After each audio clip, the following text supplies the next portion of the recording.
Get your information to the school to be part of our discussion. School television. School radio station. Spoon will tell you what is happening in Liberia. Spoon will tell you what is happening in Monrovia. Spoon will tell you what is happening in Africa. Just do the spoon, you know. Take the children crying for starvation, just do the spoon. You want to get a news update, my brother, do the spoon. You want to know what is happening, Moreover, to spoon. Politicians want to make their decision, just to spoon. You want to know what happening in the ministry, to spoon. Yeah, to spoon. Yeah, to spoon. You from Vonjama, Maryland, to spoon. Yeah, to spoon. If you eat congratulate my brother, to spoon. Okay, wherever you are and whatever you are doing, tune to spawn. Well, the time is 5 minutes past 8 o'clock. That's the initial time check in Monrovia, Liberia. And it's now time that we welcome you to the Spoon Talk Show, your most preferred nighttime program in Liberia, an evening program in other parts of the world. And of course, my name is Yekezi Zwobe this evening, sitting in as your producer. So it's good to be here. Please invite someone to listen or view alongside you, because as usual, it promises to be very, very interesting. So let's now go over to Dr. Richardson to kickstart the show. Dr. Richardson, good evening and welcome. Yekezi, hello, how you doing? I'm okay. How yourself? Trying today. It's not as sunny outside, but I'm doing well. Thank God I'm alive. Right. That's good to hear. Yeah. We're gonna be having a great show today. We're gonna have Mr. Former Representative Ford come in today to speak to us about the telephone conversation that many of you probably know as "I eat, you eat," and Okay. so he's gonna come in, and we have the former superintendent, Madam Grace Pond, here, and she gave her narratives of what happened, and he has his narrative that he's going to share with us as well. So I just want you guys to join us and share the show. If you have not done that already, call a friend, let them know Spoon is on. We're going to have a conversation today. So, I guess you want to tell me anything trending to this Friday in Liberia? What's trending? Well, one of the most trending developments in the country has to do with, the sad news involving one of our vehicles that was, involved in an accident early this morning. There are a lot of unverified information that's coming in, but the station released a statement, first they confirming that the vehicle belongs to it, and also that no employee of this station was involved in the accident or was an occupant of the vehicle when made the accident. But the management is yet waiting an official report from the Liberian National Police before releasing a statement, because right now, as it is, there are several unverified information coming in about injuries, about deaths, and all of that. But the management of the Spoon Network has chosen to await the police report about casualties, about deaths before making an official statement. And also, another sad news or happening occurred in Nimba County. Also, early this morning, around the same hour, the accident took place here in Monrovia, wherein there was a fire outbreak in Ganta, Nimba County. And that fire outbreak led to the death of an entire family. Amen. 4 persons, a man and his wife. The name of the wife is Ruth Kofa. She's somebody I know very well. We grew up together in the same community in Gumpa City. I do know the mother as well, very well. We are all, members. We were members of the same church in Gumpa, and they all lost their lives. In the incident, the fire outbreak.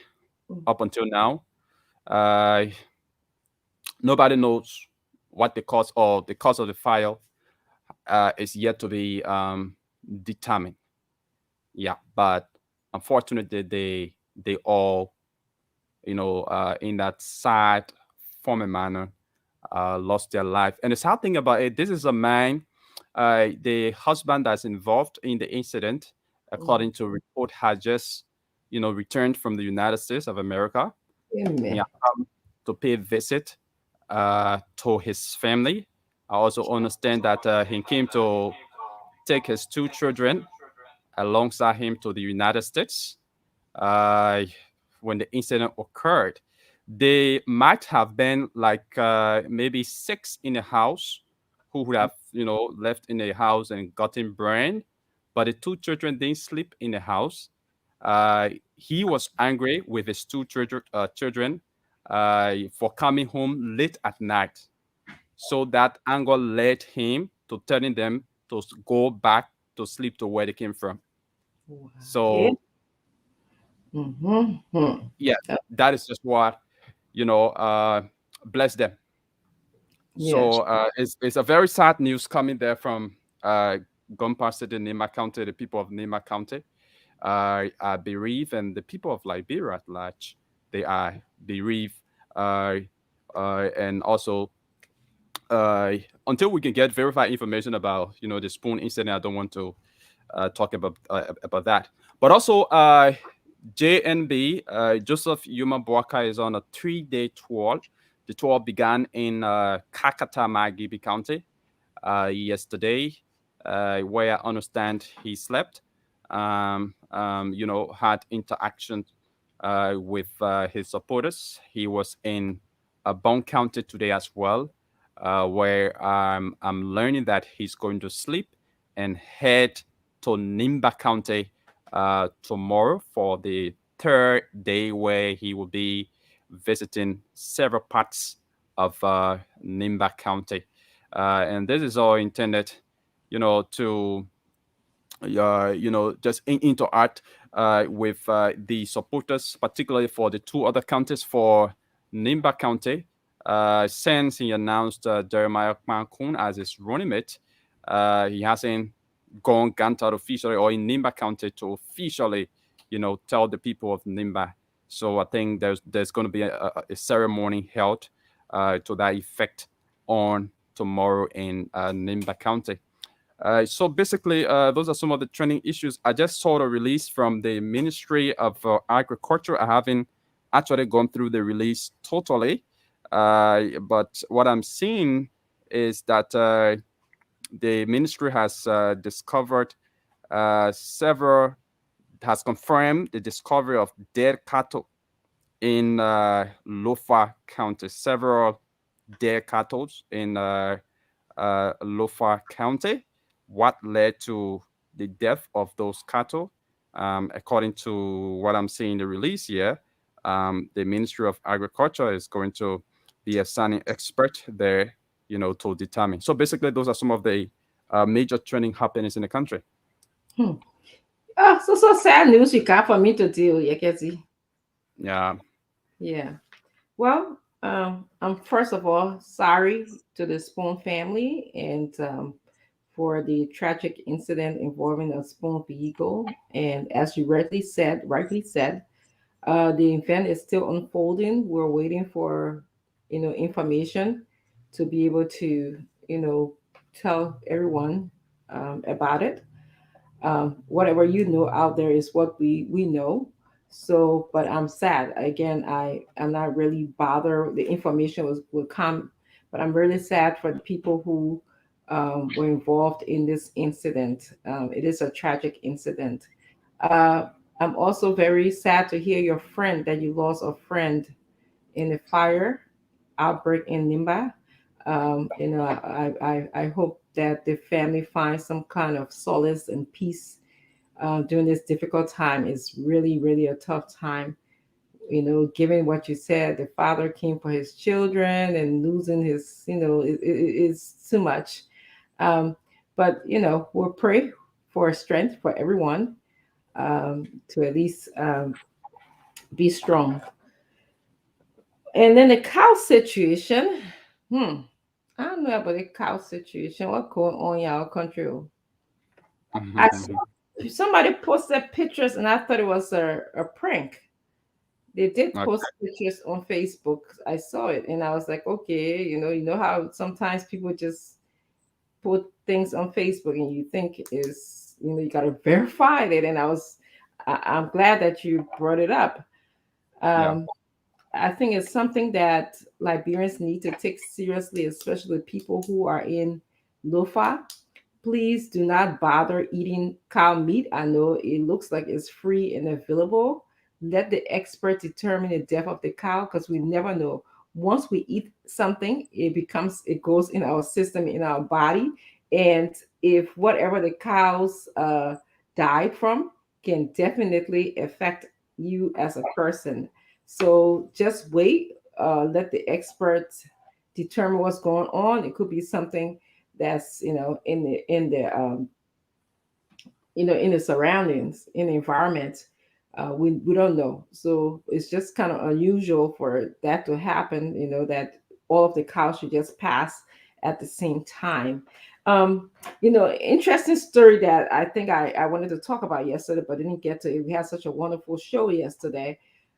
In Kipman County, there's a district that has been consumed by elephants. Apparently, I know it's one of the district. I don't know the name, but it's in the paper, and they're saying that the elephants are coming into town and eating all of the farm plants, all the plants that they planted on the farms, and so this is causing them a lot of stress because they don't have, they can't farm.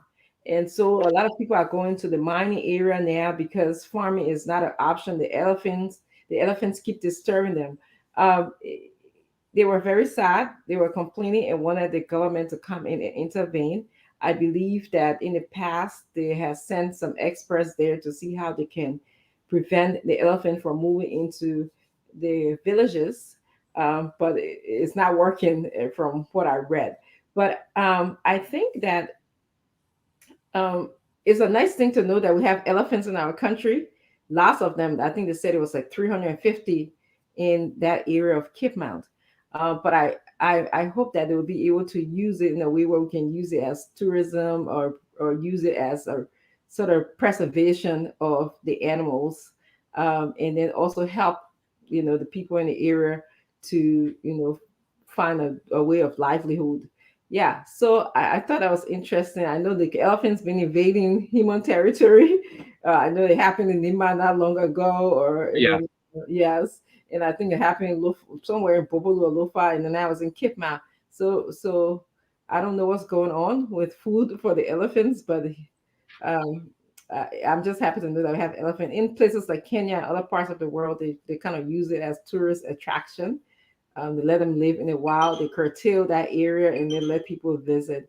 So that's Mm. where we are. Yes. Again, I'm sorry to the family. I'm sure we're going to be speaking about this. I'm waiting for my whole team to come on so that we can, in unison, express our sorrow for what is going on at Spoon in the house, the fire outbreak in Nimba.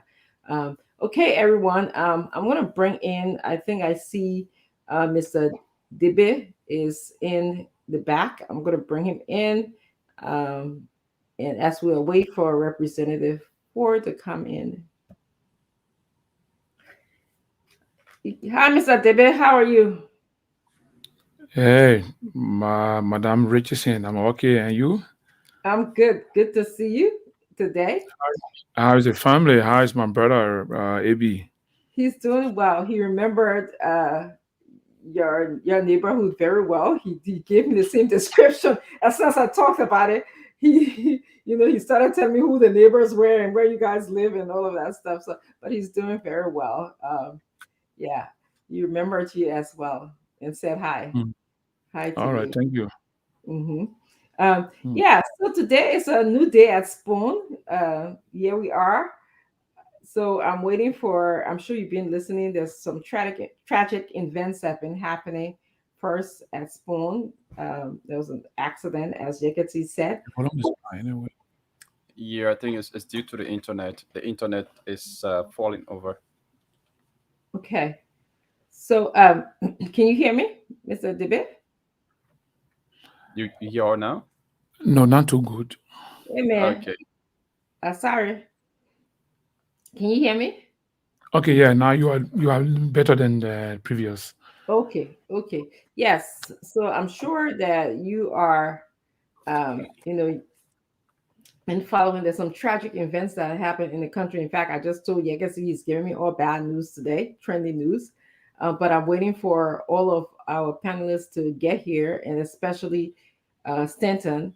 And I did watch a little bit of Mr. Fagon's show earlier, and Stanton was on speaking about it. So I think he would be, the appropriate person to also comment on the incident that is happening in Liberia.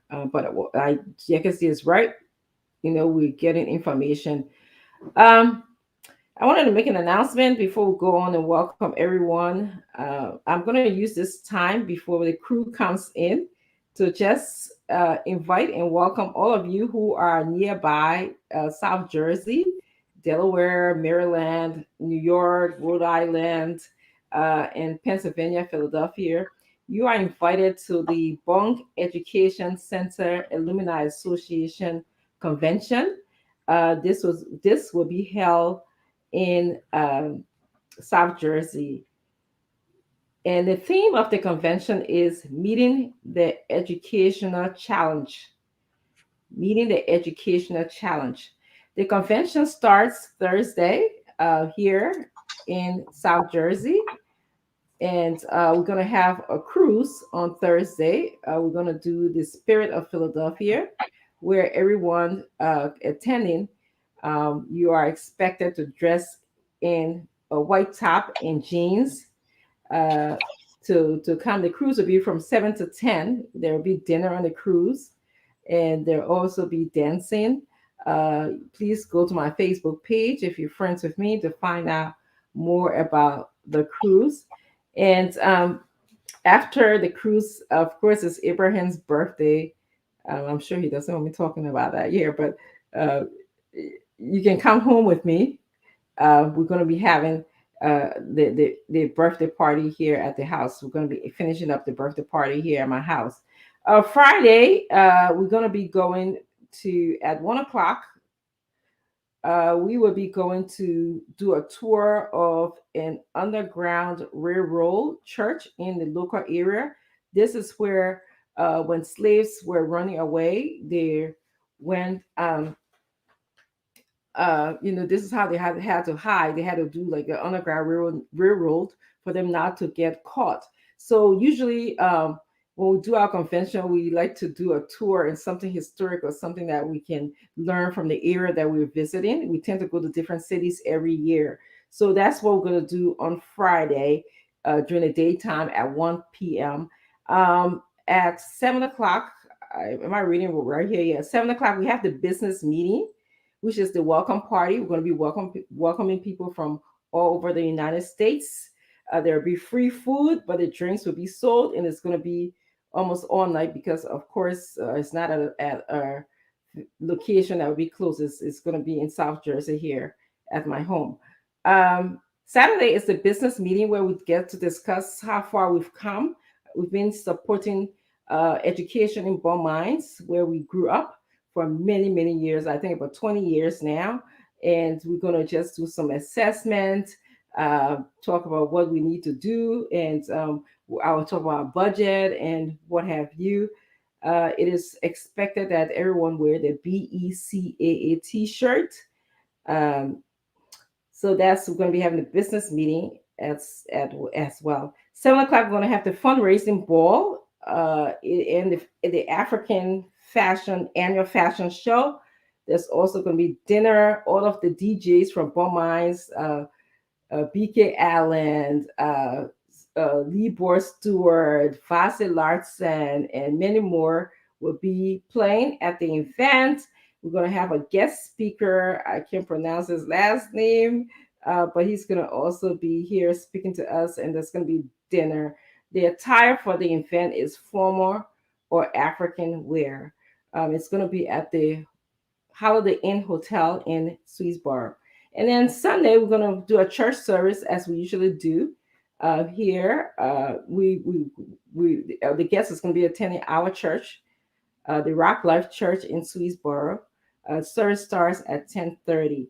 And after that, everyone's going to come to my home for the farewell brunch, farewell brunch and social at 1 p.m. We're just going to say bye until everyone leaves. If you see the flyer, I'm going to send you the flyer, you can see. So if you see the flyer, you know that all of the hotel accommodations are available there. There's the Marriott Holiday Inn in Hampton. They are just in, 2 minutes drive from each other. And I'm also about 10-15 minutes drive away from my home. So if you're in this area, please join us for the fundraising. We definitely appreciate you being here and contributing. So Debbie, you got to pay me because I make an announcement about your school, your old school.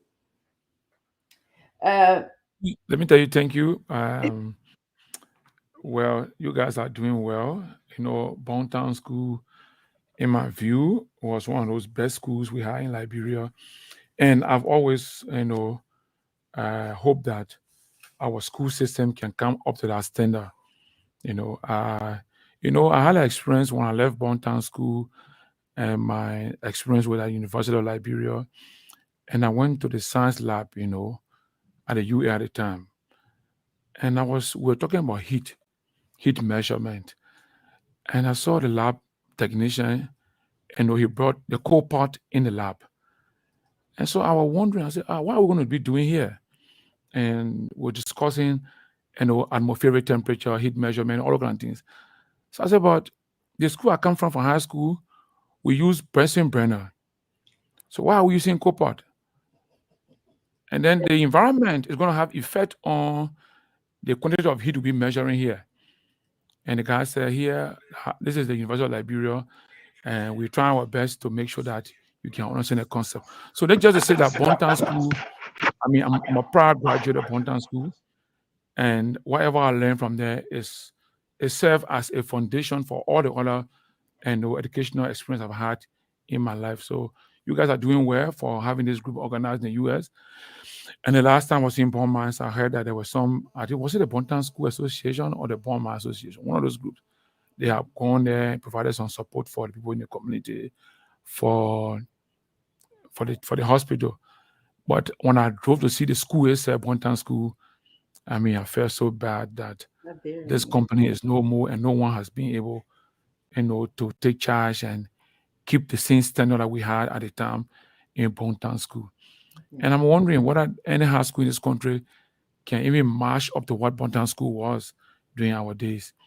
And this was just because the Germans that manage bomb mines did not just behave selfish to us, but whatever condition I think they had in Germany, in Düsseldorf, for example, they thought that we should have the same opportunity here. You know what it means? Exchanging classroom with, the international students, like the German students, the Spanish students, the Italian students. You all exchanging using the same classroom, and so I hope that one of these days we have our system here, and that is dream that we have with Dr. Monima and Grace Kwan, that we bring that kind of thing. I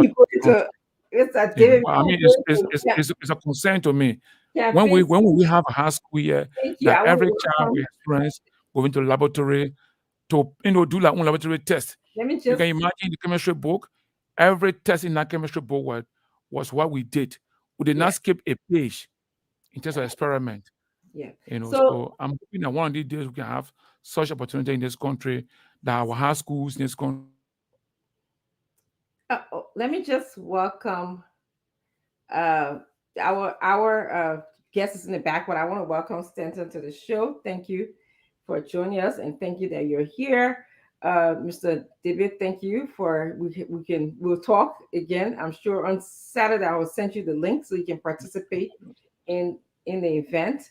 But I don't want to keep the guests waiting too long. Stanton, Mr. David, you want to say anything before we bring our guests in, Stanton? You mute.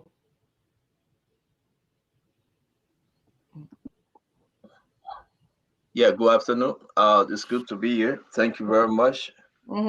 Johnny, good afternoon to you, my friend. How you doing? Hey, brother, how you doing? All is well, thank you. You having Ponton school reunion before you came in? You having what?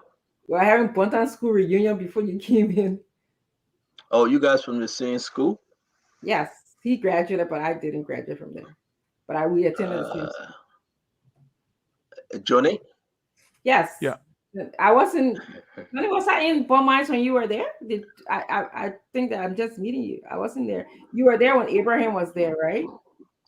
Yeah, Abraham left before me. Okay. I mean, was Charles Chonaway your brother? Yes. Okay, he and I played together. Can you have the family reunion later?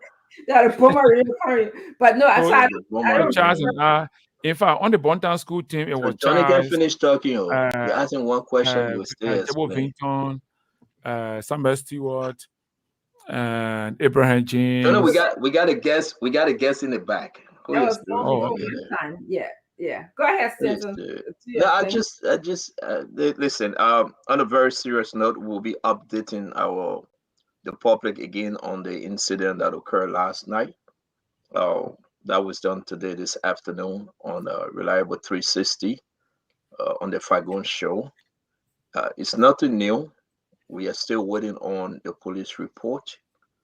Madam Titi, the CEO, will update the nation as to the way forward. But for now, our prayers and thoughts are with the family. We pray that God can comfort them. We pray that God can give them that everlasting peace. It is important that we wait on the full police report, comprehensive report that will tell us exactly what occurred and all those that were involved. We do not want to speculate and tell the story. So thank God for the Liberia National Police, who are actively involved at the scene. Again, as much as you need information, we will also be patient to give you the right information. Madam Titi will be updating. Most of you thought the Spoon Network family, some members of the team of Spoon Network were involved. No, none of our staff were involved. And we are grateful to God, but yet still we pray in the Lord for those that got involved into this situation. We pray for their family, and we pray that they remain strong. Even those that are in the hospital, our prayers and thoughts are with them. But for now, we will ask you to please be patient as we gather more information, especially the police report. So on that note that you're Richardson, that's where we are. Uh, and we all just got to be patient. Thank you. Thank you. So, is it okay for us to bring in our guests? Yeah, while they get here, I see that they're fixing stuff in the studio because I see former Representative Edward Ford in the back, Mhm. John and DB. So once they're ready, we can jump into it. I needed to ask John a question. I was off yesterday, wasn't on the show. I want to ask him if this the real John and DB. So if you want to give me a chance to ask him, I will. But have you welcomed your folks out there that you're No, Richardson? no, I haven't actually. Let me do that. Since they're fixing things in the back, I just want the guests to please be patient with us. We'll get to you as soon as we can. We just have we have a routine of just welcoming our guests. Let me do that. You want to help me, or I will start? No, I welcome everybody. Okay, I'll go ahead. Nita Hutchinson, thank you very much for joining us today. We appreciate you being here. If you have not shared the show, or if you have not joined someone to listen to the show, please do so. We appreciate all of our viewers and people who are commenting in the comment section. Tipo PK Dempster, he says, CEO, you are a good guy. You really care about Liberia. Tipo, it's good to have you here. Thank you for being here. You're always following us. He also is planning a protest for Leo and Salimatu to come back. So I wanted you to know that that's what he types almost every day, CEO Stanton. Jala G. Zumo is here from his little corner in Burrowville, Monrovia. It's good to have you here. All of you who are in Burrowville, Monrovia, thank you for being here. Kalu Fessa is also here. Thank you for being here. Vivian Eastman, thank you for joining us. We appreciate you being here. Yaya Kamara, thank you for being here. And my own sister in love, love you, love you, love you so much. Richard Richardson is here. She's always following us. See you soon, Richard. Professor Prophet Key, nephew, is here. Thank you for joining us. Elaine Brooks Jones is also watching. Elaine, thank you for being here. I wanted to know if when Mr. Dibby comes back, he can also he usually do about 5 or 10 persons for me. McKenna, oh, okay. With the guesses, okay. Yeah, we shouldn't bring the guests on like that, please. If you make the adjustment, you're just hold on. Dr. Richard say, I'm sorry. Let me make sure that we have everybody in. Look who just showed up, Dr. Richard say. Mo Well, Ali. where are you? Your background don't look like curtains in the back. Mo Ali. You You're muted, Mo. On mute. you on reconnaissance. You can't tell us. You in one country reconnaissance. You in Bon Cape County, Mo? Mount. I'm in Cape Mount. I'm preparing Cape Mount for Joseph Waka visit. Oh, well, Oh, that's a beautiful. Can you move your camera around? Let's see Cape Mount. No. I want to see like pizza, man. You see the elephant? No, yeah. Elephant. Move the camera around. Let's see Cape No, Mount, bro. I want to see the lake. So Mo Ali want me to announce that he's in Pennsylvania. I mean, you the United announced States of nothing. America. Nowhere. I mean, I think you also know. But the Richardson tell that man when you see him, I'm calling. Yeah, man, creating problem. Mo Ali want me to announce that he arrived in the United States yesterday. How will you announce nothing? So I just did more. Welcome, man. Welcome to the state again. You been here before, We right? had an agreement, though. You been here before, right, Mo? I come here so many times. Yeah, that's what I thought. All the That's time. what I thought. Yeah. So, well, welcome, my man. It's good to see you. At least you came in the summertime. That's the best time to be here. Yeah, most You of don't the hang time, around. like if you cool as hell. And the man say you wasn't there. I got him now. You say, yeah, that's what Richard said. The piece of can be cool. I see no snow there. I got him now. Look at what Emmy said. Emmy said, I see why the light different. I see why the light is bright. Amy, welcome to the show. She's asking a question. I don't even know. We'll talk that one later, okay, Amy? Oh, man. I mean, well, before we start, I know we got honorable 4 in the bag. I seriously, I need to clarify this more. Help me out. It's important. Johnny Debbie. Are you the same Johnny Debbie that was working in the government doing Chester Town? I missed something yesterday. They have this picture. I just want to support this behind us that we can move on. They have the picture. Is this you? No, my brother. For me, I kind of like straight shooter. Help me. Tell me say no. Tell me say yes, and then we can just end this thing today. I really just got to show this. Is this you?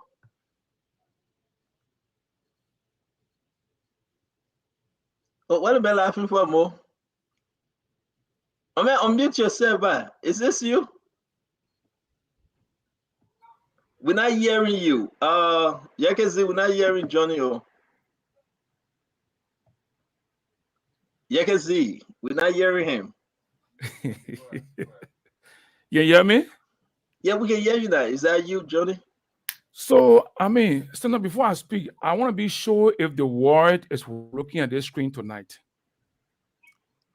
I really hope that the 1 point some more billion and people of the world are watching Spoon to see what you guys showing up here tonight. I mean, So I that don't know we you from anywhere. I just met you on the show 2 no, days ago. Stanton, that's not Johnny. Look at the nose. Look My at the man, nose. wait. Because we gotta end this thing. Yes, I totally disagree. Hold on, Mo. Hold on, Johnny. Johnny, wait. I totally disagree this morning. Johnny winner. Johnny winner. Johnny win. I defended Johnny this afternoon. I went against some people. I said, this just don't look, it doesn't look like Johnny. People were fighting me. Johnny, we're going to do the show today. We get 4 honorable 4. Yes or no? Is that you? Yes or no? Stanton? Yes, sir. This is not Johnny. Thank you. Webley Monimba Ndebe of Lofa County. Thank you. We will come back to that. We'll come back. No. I asked my question. We move on because we got a guest. We will come back to that and we'll finish it. My man, I'm a straight shooter. I just need to ask the question and move on. But today, we want to welcome everyone. Please, thank you for joining us. We will be bringing in former representative Edward Ford. Yeah, we had a program. 2 days ago, and Representative Ford, I just couldn't bring him in to go against Madam Grace Kwan. So it was the best thing to do to bring him in on his own time that we can have a fun discussion. Now, after Representative Ford, we will be talking about if George Manawia have any chance in this election, the tour of Jose Yema Bwaka, he and his VSB, and the entire team. Like what's happening with Unity Party? Since Unity Party tend to be the party that folks say they can win this election, second to CDC.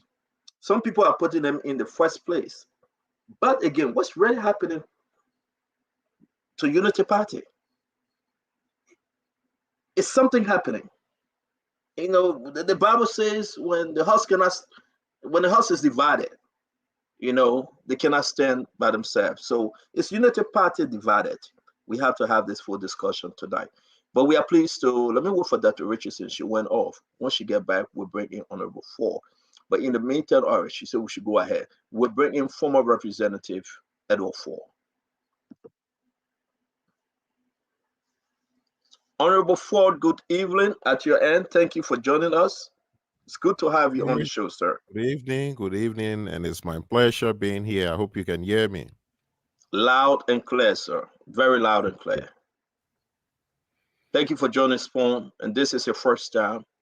We don't want to hold you to. Don't mind what we do in the back. I just speak on Johnny. That's the way in which I can welcome folks on the Spoon Talk. You know, we have no secret. But again, I should tell you, If you have any family in America like to have send something to you, Mo Ali is here. He will be going back shortly. You can reach out to Mo Ali. He will bring it for you. You better stop. I don't even have a space. That's But why you're you don't want us to. in America. You can get us in elephant picture in the crouton. The message in America, Mo. But let's talk, Joe. Honorable Four. You called on our show the other night. You going against Madam Grace Quine on this issue about you eat, I eat, or I eat, we eat, whatever the case may be. We get the best way to put it. You chop, I chop, go by chop. What bring you on tonight? Can you help Liberians understand the reason you are in the studio tonight, please? First of all, I want to say thank you to the people in Liberia and across the world that are listening to this show or watching it. And we also want to express our sympathy to the victims of the accident yesterday, and we hope the good Lord will comfort those persons that are in pain. When we were growing up, and one thing, I did not come here and I did not call into the show for the sake of the record to oppose Grace Quine, like you put it. I was not the one that went on the other show, I don't know, the closing argument and accused anybody. I was not the one that came on the Spoon show as the representative of the Lionel Party and accused anybody. I was not the one day before yesterday in the form and manner of the individual we call Grace Quine that came here and accused anybody. I have not accused anybody. I have not slandered anybody. But it became necessary for us to make some clarifications, and that's the reason why I'm here. When we're growing up, we used to sing this Sunday school song, be careful, little mouth, what you say. Be careful, little eye, what you see. And when I replayed that tape, I was kind of even surprised and shocked at myself that such things could have come out of my mouth. There were several persons from a political sense and maybe some partisan stance. I said, I mean, nobody know that you can say that's not your voice. You can say, I said, no. I may be able to fool the whole world, but I can fool my children. My children know my voice. And so I will be further inducting myself to my children, and they will believe what they hear on the radio in as much as the father can deny his own voice. And there was no corruption intended. There was no corruption done. If there was a chance for a legal prosecution, I would have thickened that prosecution. But I think I was prosecuted more in the court of public opinion. I was named, I was shamed. My people that believed in me, they didn't expect that I would have said those kinds of things that I said. And I take full responsibility for the voice you hear on the tape. That tape was recorded for certain reasons when we thought we were talking lightheartedly, and it was released almost slightly more than 1 year after it was recorded. So what I will briefly do here is to lead us maybe in the next 10, 15 minutes, because myself, I don't intend to stay too long on the show, given the distance from here to Nuclear. We will start with the county development resolution. That when I was the chairman of the Montserrado County Legislative Caucus and Madam Grace Quine was the superintendent, the county development fund law works like this. Citing monies like the county development fund, like returns from the different concessionary agreements that certain counties are entitled to. In our case, we're entitled to something from Firestone, Montserrado County, from China Union, El Inito, the Western Cluster, and several other monies that were paid to government that the 15 counties benefited from. And so when these monies accrue to the county, and announced by the Ministry of Finance to the Ministry of Internal Affairs, we are informed as a caucus, not only our county, but all the counties, and we assemble at our particular seats. In the case of us, Bento, where we call what we call the county sitting. And in the county sitting, you have 3 representatives from each district and the 2 senators. And we call those groups, each group, as the county project management committee of the district or of the county, represented by the 2 senators. Then we had a project management team that was the overarching body, composed of persons that were elected at the county sitting. And so when we go there, it is according to the budget law governing the county development fund, the chairperson of the Montserrado County Caucus supposed to announce to the assembly the amount of development money that had accrued to the county. And so the first part of the recording that went unfortunately wrong for me was, what will I announce to the county sitting as the money that had been accrued for me? I did not know what was going on. Like I said, I'm a light-hearted person, I'm a jovial person, and I've learned my lesson. And I said, I will announce 2.5 million. And the superintendent on her own recording said, but you should announce 2.8. If you announce 2.5, I'm not quoting verbatim. If you announce 2.5, what do we do with the balance? And then that's where that famous statement that you call chop, chop, go back, chop came in. But how can somebody eat something that did not exist? And maybe it was God that directed me. We were talking like 3 days to the county sitting. Mind you now, the recording was released 1 year after it was done. We were talking 3 days to the county sitting, and the difference in our thoughts was, I'm going to announce 2.5 million to the county sitting, and the superintendent wanted me to announce 2.8 million. When I say I'm rounding up, there are some figures in between there. And when the question was asked, the famous statement was made. Now, why didn't I announce 2.8 or thereabout and announce 2.5? When I took over from Honorable Dave Comey as the former chairman of the caucus, I asked the superintendent to make a report. And in the superintendent's report, there was $261,000 that she could not give account of. There were no projects. There were no written report to say these were administrative overheads. There were nothing. So it was that money that the 2.8 million fell short of. And if I had announced 2.8 million, I would have automatically taken responsibility for that shortfall, which Superintendent Pan wanted me to do. But the real nightmare would have happened if I had announced it. That the original conversation was not the intention. The original conversation, in my mind, I may be wrong, now mind you now, I've taken full responsibility for my voice on that tape. I was named, I was shamed, my family was embarrassed, my friends were embarrassed, and up to today, I still take full responsibility. But if I had announced 2.8, that 2.8 would have become the working figure.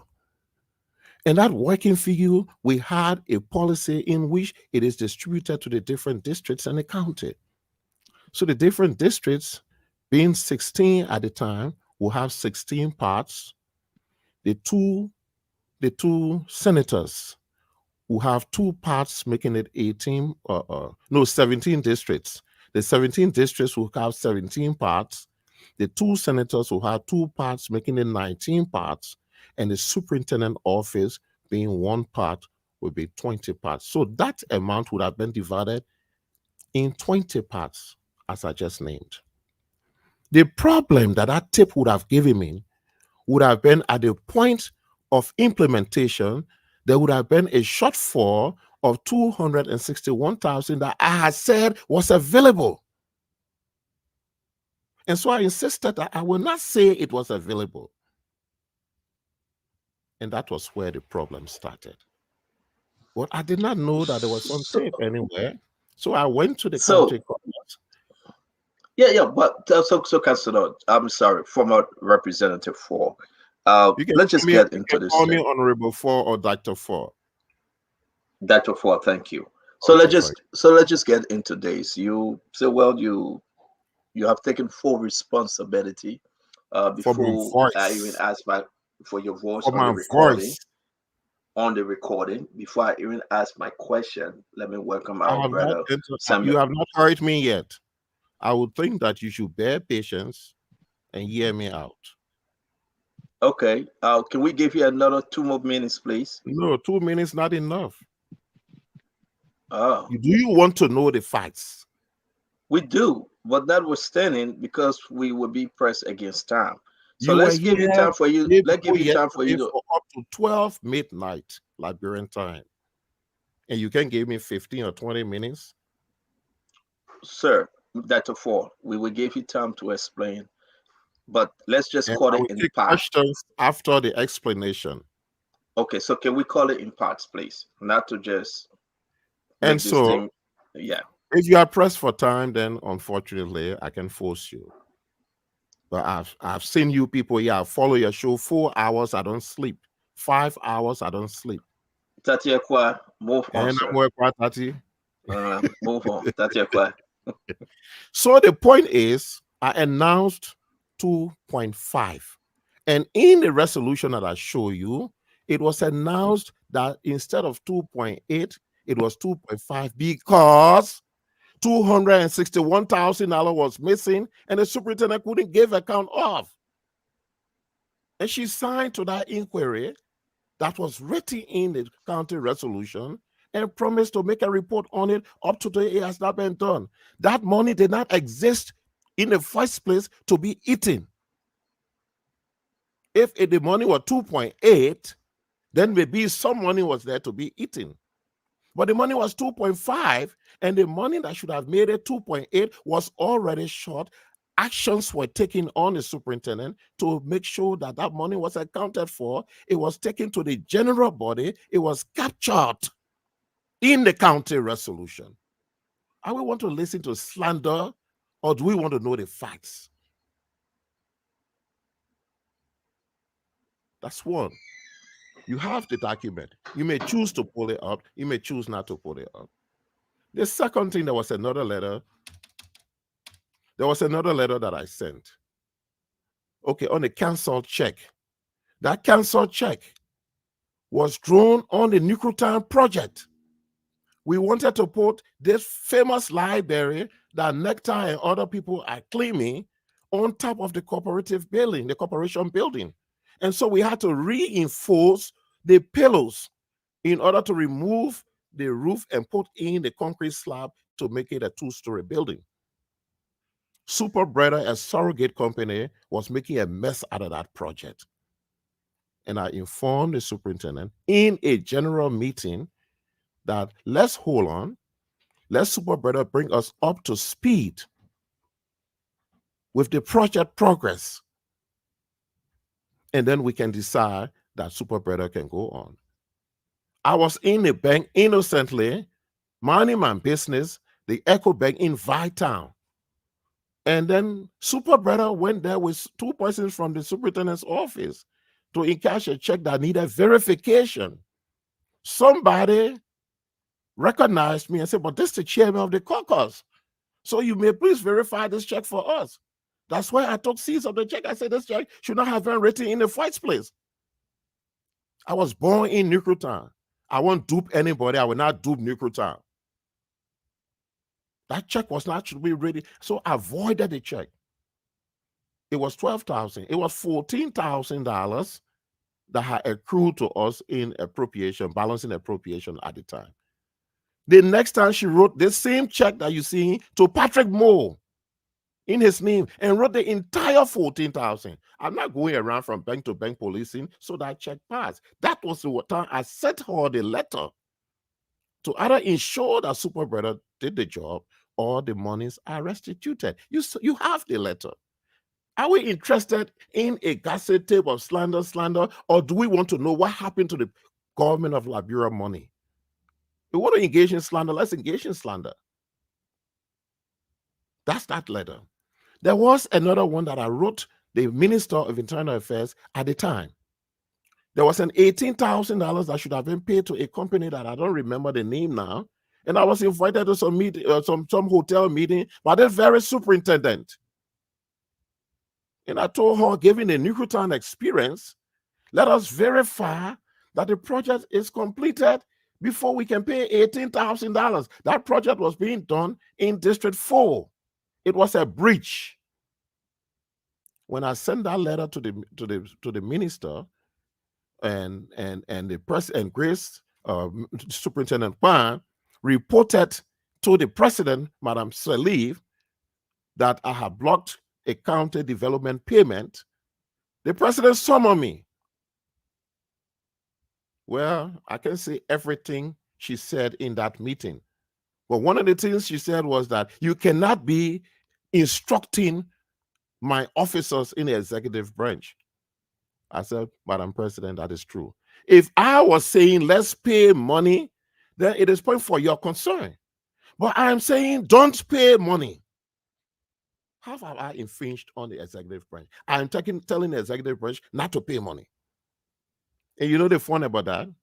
July 26th that year, Madam Salif went to dedicate that project. And they told her that the bridge was inaccessible. The bridge that should have made a community accessible, the bridge itself became inaccessible. Then you say, are you EIE? Then the 400 or plus thousand US dollars that came from our community, something. The county has a county account managed by the superintendent. She told you people here that she doesn't sign check. Therefore, I sent that check the first time. None of you asked her whether she has signed that check. Are we going to do partisan thing here on the character of other people? None of you. She said, I never signed check. She came talking. No document. I sent a check with her signature. I sent a county resolution that queried that very UEIE money that she should bring back. None of you asked her. You say you can bring me on board so I can embarrass the superintendent and you must protect your guests. Are you here to protect me too? That money, the 400 plus thousand, was for the county account. She's managing it. None of us are signatories to that county account. No, but none of us will put gun and she's claiming that representative took money. Maybe she was in cahoot. We all query, some of us, and my colleagues also query me. Yeah, this is the check that when she talked, but she said she can't see it. I get on my glasses, but I can still see it. That check was carried into a secret account. The fellow that was at the bank at the time, sorry, I don't know all these names, he testified here that, yes, indeed, the check was carried. Why wasn't the check initially deposited in the two accounts that we all knew about, that the superintendent was managing? Why wasn't that check deposited there? The bank system was not illegal, but the decision to put a check in a strange account was the illegal one. Where was the board resolution authorizing the opening of an account? Even when I go to open an account of my school in Nukuta, the kindergarten school, they asked me for a board resolution. At that time, there was a fellow in the First Bank. I think his name was James Salif or something. He called me many times to drop my case and allow the money to remain in his bank. In 2 minutes' time, you will ask your questions. So yes, a recording was made. 1 year after it was played, when somebody was in a jeopardy, they went into the archives of recording, including recording of the president, Madam Ellen Johnson Sirleaf. That's the reason why she was fired. She was not fired because of Edward Ford. And when you say why you transfer the money, play my tape. Why you can make report on the 261,000, play my tape. Why you gave this money to go and open a secret account, play my tape. That play my tape thing will be on here, on scandal. And people hiding behind some tape. Somebody invite you to be their vice president. And the only platform, your only claim to fame is a recording of Edward Ford. Edward Ford sufficient to give you that vice president position? Edward Ford campaign enough to make Dr. Moneyba president? Is that the platform they are running their campaign on? Yes, Edward Ford misspoke. Edward Ford took full responsibility for his speech, and Edward Ford was punished by the public. Edward Ford is still being punished by the public. As a mother of a church, can she take her share of the responsibility? She blames everybody for everything. When nobody wanted to listen to the truth, the government initiated an audit report. You see Edward Ford's name in our audit report? And all people are interested in is some cheap cell phone recording that denigrated me. When you know the facts are different from the phone, from the thing, how can people take money that did not exist? You have the document now. Maybe you didn't know, but the public has it now. I didn't push too hard because those statements were wrong. And as a Christian, I would say it 200 times. Those statements were wrong. But there was no corruption. Nothing was intended. After 10 years, 11 years we are in now, Superintendent Grace Kwan is honorably nominated as the vice standard bearer to Dr. Moneyba. And the only thing she brings to his team is a recording. I'm not looking at the ethical portion of it. I'm looking at the role that I play in it. If we had to go to court, I'm going to allow my lawyer to make it admissible in court so that I can bear the penalty. Dr. Moneyba must be careful because he's already being recorded. Because on your own show, she told you a dossier of recordings that she has. When you asked her what would she do if he failed to fight corruption? Did she say I will consult him? Did she say I will discuss him? She started singing hallelujah. I will throw him under the bus. I'm sorry for him. So within the context of this explanation, you can ask the question. And I'm sure in the next 30 minutes or so, we'll be out of this topic so you can discuss your other topics. That's at 4. Thank you very much for being our guest today. We appreciate you. We say you are always welcome. And let's just dive into it. Wozi, thank you for joining us. Minister Wozi, Johnny, DB, thank you. Mo Adi, we appreciate. Dr. Richardson had to run somewhere, so therefore she had to leave the program for tonight. It's good to have us here. Let's make good of our time. Mo Ali, you have heard enough. This is Ebolino, Clarence Maduba Pate. He is vice standard bearer, Madam Grace Kwan. She was on our program. I believe you were off the program that day, or maybe came in late. You heard from Dr. Ford. Let's ask the question. You go first. Your 2 questions, Mo.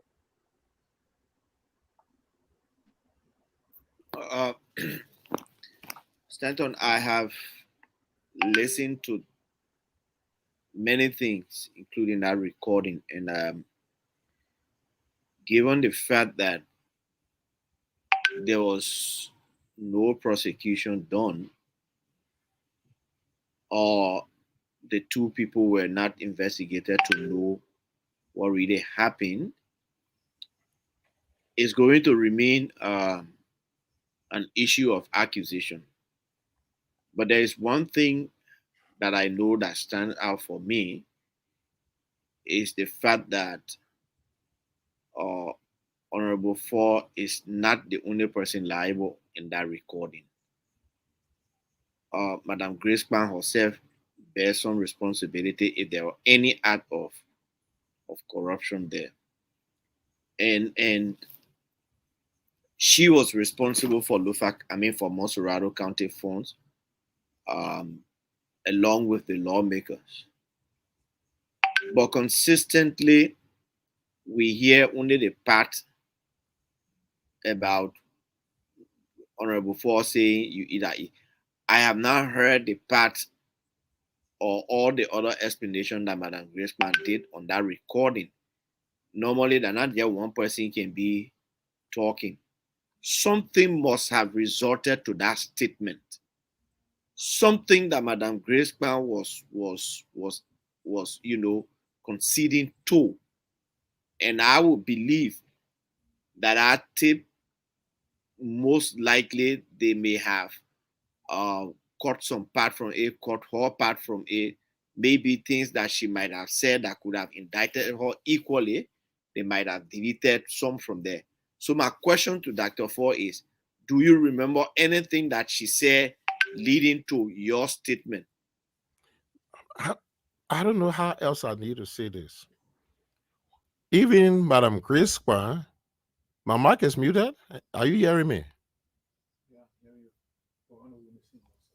Yeah, No, we're getting you. You are fine, sir. okay. You are fine, getting Dr. you. Ford. Thank you. Yeah. Thank you. No, I see something here. Mic is muted.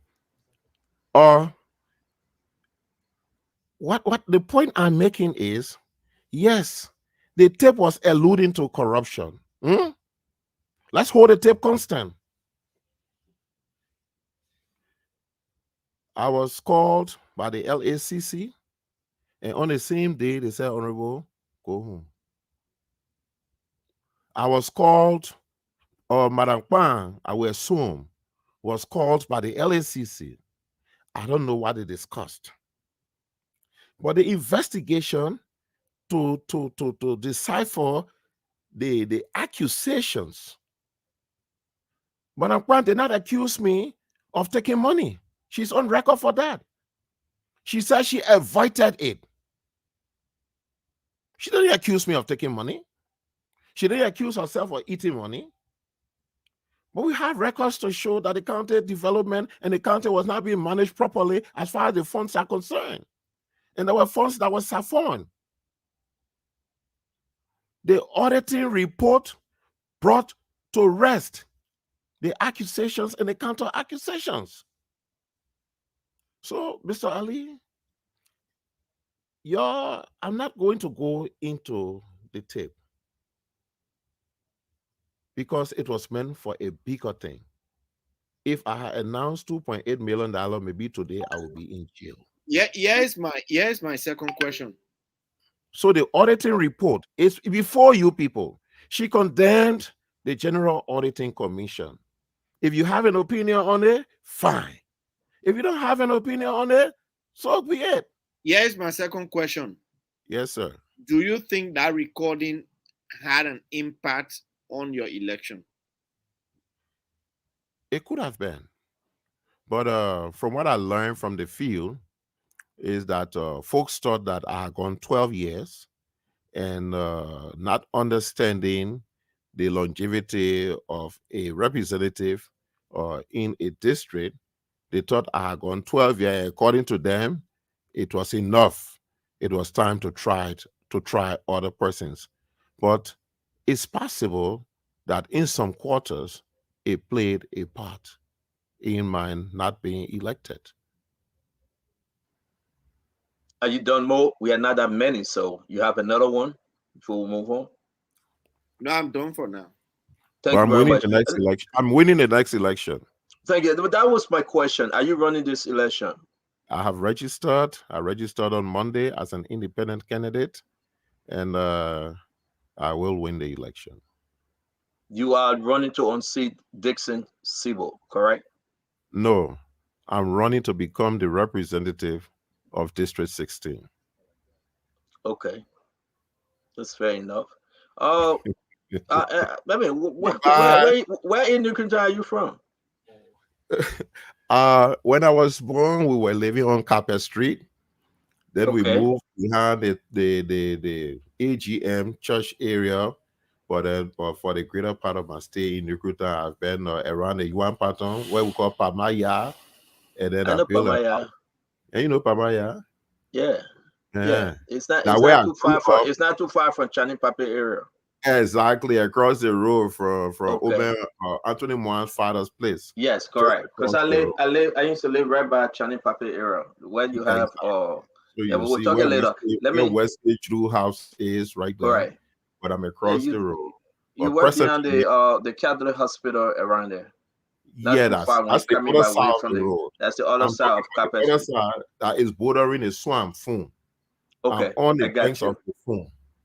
I got you. You guys love that Yes, kiss me from that yes. end. So So let I me went bring to in high school there. I went to college there, and when I started working, I built a Bushra Foundation School in Corner West, and that's where I've been living ever since. From here, that's where I'm going, Corner West. so you're in Corner West. Beautiful. Yes. Let me bring in Minister Woolsey. I want to keep Johnny for last because he's from Leno. We are talking about his vast stand-up bearer. This will be very interesting when we start to open up the question about Madam Grace Kwan and this whole saga. Thank you for joining us, Minister Sam Woolsey. You heard the story. Your two questions, sir. Well, thank you, Stanton, and thanks to all of our viewers across the globe and those following us on uh, the local frequency back home in Africa, in Liberia. Firstly, I'd like to say to my dear brother, you're welcome, and how are you doing? Thank you. I'm fine. Okay. Dr. Fall, I've known you for a while, and to be a humble man and a man of good foresight. And your tenure at the legislature was something remarkable. You were always, on the floor championing a lot of issues until your what I call your political demise came about when maybe your sabbatical, technically speaking, when Thank you. that recording was And he helped released. me to organize Bushra Foundation, Bushra College. Yes, when that recording was released, it was actually an embarrassing experience, and that those Very of us who embarrassing. have got great deal of respect for you and also Madam Ma. I worked with Madam Ma at the port following my transfer from the Civil Police to Operation Department, and she to have known her for a while. So that was, like a serious mind disturbing situation for me to comprehend because you are a big brother, one of my friends, my workmate, former workmate Edmond Ford. When I was procurement manager at the NTA, he was there at internal auditor. So you guys are, wonderful people, your family. And Madam Ma Thank is you. a big sister of mine and also a smart lady. My question is, how do you intend to reconcile with Madam Ma now that she's in active politics and now that you are back on the political field and trying to get back to represent your people? It is no secret that you are highly revered in your district. You are one of those people look up to. That is not a secret. And by and large, you are certainly going to need someone like Madam Grisman who wants to serve as superintendent. How prepared are you to reconcile, to extend roses to her within the context of biblical precepts, saying in fact both of you are Christians? And the key word there is biblical precepts. She's the reverend here. I'm not. She's the reverend. And she tells you people how pressing she is, how unforgiving she is, that even after 11 years, she knows the fact she has not reported on 261,000. She has not reported on the 14,000 for the nuclear time funds. She had not reported on why she transferred the 480 something thousand and the salaries were calling me to make sure it remained there. I'm I have talking gone about on, excuse reconciliation. me, I'm coming there. I have gone on with my life. I see her, I speak to her. When the St. Paul Bridge people were honoring me, she was the guest speaker. As soon as she got through speaking, she left. She was not even there when they gowned me. I'm minding my business. She comes to launch a serious campaign to make that to money by president. And see her platform. I hold no grudges against her. All right, thank you. She My didn't last force question. she didn't force me to open my mouth. Whatever the intents were, I bear responsibility for my cross. I toted my cross, like you said. I'm being honest in here. That great take responsibility for her rule, even if it was her temper, it was her disobedience, even if it was her arrogance. She should have learned from it like I'm learning from it as an adult, as a Christian.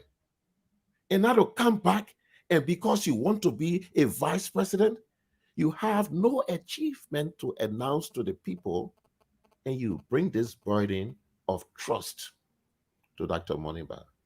Okay. If you call us today or Sam, I will be there. All right. I'm not a hateful person. Yeah, I know you are not somebody who go about keeping grudges in half of people. All right. So the last question is, or maybe the second to the last.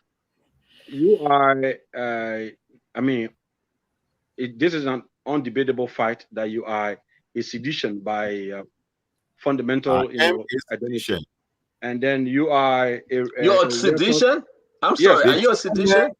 The current chairman. No, let me get to my question, man. Let me get to my question. Thank you. How prepared are you to unseat the CDC in the very district? Because the district now is being represented by a CDC lawmaker. What drives your ambition this time around, considering that you already have a sedition as a lawmaker? What drives your ambition this time around? What are the things that you think you are capable of doing, or you're going to do, that this incumbent CDC leadership has not done? And how prepared are you to advance in the second term bid of President George Weah? You know, you won't open new cans of worms here. And I'm not interested in going into that other narrative. When it comes to the representative, so you should know me better than that. When it comes to the representative position, the sons of the district, sons and daughters of the district contest. So we have 5 sons and daughters of the district that are contesting, coming under different banners, but they are the property of the district. The content of their character, the kindness of their heart, and the commitment to develop that borough will be what some people will go by. Some people will vote for Tisha. Some people will vote for Barrett. Some people will vote for Fadala. So I'm not ready to put myself in that juggler. Let me deal with it, Grace Martin, and I hope when she get on her campaign trail, she will not call my name because I'll be behind her with all these documents spreading it with the people. Representative Ford, we're going to be going to Johnny. But let me ask you a question. We have to talk about you being in this race. You serve the people of the borough, and you're asking them again to send you back to the big house. You're asking them. Yes. So I'm forced to ask you this question. They say you didn't do enough for 12 years. Why should they give you a third chance after they deny you on the 10th try? But no, because you were did they say I did not do enough? Yeah. So let's talk now, because I'm myself from Noah Panton. Let's get into the conversation now. They did not say that. No, hold on, sir. Let's get into the conversation. It's very important for us to. You refuse to answer Minister Samuel Wozi's question. You say you're not ready to go there yet. Pregnant with problems. Yeah, but you see, you're ready to go there yet. So I'm asking you, sir. You're begging the people. You see, that man ready from Newcomb. You begging the people and saying that you're sending me by again. I didn't complete my mission. Why? What did you achieve something for 12 years for the people of Newcomb? Can you tell of some of your achievement for that borough? Why you serve as representative for 12 years? Yes. I can tell you achievements. And we started with the county development. First, the 100 community projects as initiated by Madam Saliv at the time. And mind you, now I was in an opposition government, a sedition in the opposition government. The same funds following the county development law that built that Newcroton Town Hall, that same fund was sent to Lokintown. That same fund was sent to Virginia. That same fund was sent to Pinsville and other areas. I have something to show in the district. Well, what's They that? What you, no. Forget about that phone now. We'll come No, to you you, asked Grace, me. find No. money. No. Yeah, but I'm money carrying Honorable project. four. I'm money Honorable driving four. project. You asked me for my achievement. Honorable four. And you, Point to something. Young boy, I say I'm pointing to the town hall in Newtown. Point to something. That Yeah, say then you yes. gotta- This you is gotta what I speak. can. This is why I can point to that I did for 12 years for the people of Newtown. They're listening to you right now. Point to something. So you say the town hall is inconsequential? No, I'm not saying. I want you to point to something. Well, I'm pointing to the town hall. But you're asking me the question. No, Where's I'm not the asking town? you. So yeah, make your point. I'm Tell telling the people you, of Newtown. Tell the the people of same District number money 16 what you did I for was 12 sent years. across the county. When I was there, Newtown saw their own in the town hall. Newtown saw their own in the Simple Bridge or town hall. Newtown saw their own in the paved Douala Market Road. Newtown saw their own in the upstairs library that Nectar coming there and they say we working there. No, let's take it step by step. Let's take it step by step. Not about the more. Let's take it step by step. You are saying that they saw their own on the paved Douala Market Road? Yes. From where to where? From the Sonko gas station. Okay, where my father get his store? Right there, right? You don't want to tell me that when I play, I went chill off for a year. That your father's store, I went chill off for a year. That I play. Oh, that your father, so you went chill. Yeah. So right there, you are coming from that end to go straight into Tosimere School. Tosimere School. Yes. For 12 years. For 12 years. All the planet are naming, you're not hearing it? No, my man. The people told you, say we don't need you. No, that's different thing. Because you have served. Because you have served for. Let's bring objectivity to this discourse. But I am asking my question. What I have done, then you can ask me what I want to do again. Why would I ask you what you want to do? You're not comfortable with the answer. No, I am comfortable with your answer, but I need to ask my question. Are you comfortable now? I'll do nothing. But why you getting first? I'm not fair. Don't get mad, man. Okay, get fair. Don't get fair. It's a bleeding. So let that calm down. So to come to it, the Simple Bridge Community School, the Redemption Hospital coming from 0 on the budget to 2 million. The projects are enormous. And when you're talking about what you're pointing to, the legislature is not for us to take money from our pockets. The legislature is for us to represent our people in a way that whatever government budgets for that district, the district must get it. Okay, let me bring the other guys in to ask questions. So let me bring in. So let me bring the other. Let me bring Johnny in. Thank you very much, Dr. Ford. I'm going to bring in Mr. Debbie to ask you understand that Mr. Debbie, he's the spokesman on the Spoon Talk for Grace Kwan and Clarence Motorbike.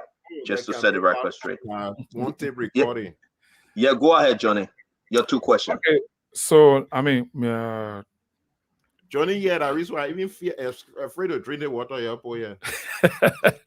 I mean, give me the water. I drink. I don't want to test it. Yeah, the water they can't post. Bring the water. I want drink. I don't want to test it. Water. Bring it. I don't want to test it. They may bringing that up and don't think in the studio. Hey God. My man, I'm drinking it. My man, I'm drinking it. Yeah, no, but I just enjoy my man for going. So, thank you so much. I mean, I've been hearing the new Ford. I've not had the opportunity to see him. So today is my first time interacting. I think he's one of Liberia's, government official in the past who served much of the country from the perspective of Newtown. But first, let me provide some clarity. Lionel is not campaigning on the tape that was, the recording that was done by Madam Ford Madam Grace Kwan between Edward Ford and Grace Kwan doing that, the activities doing the government of Madam Salif. So Lionel has his own objective. And you know that the issue of you eat or eat comes out when she goes on the show.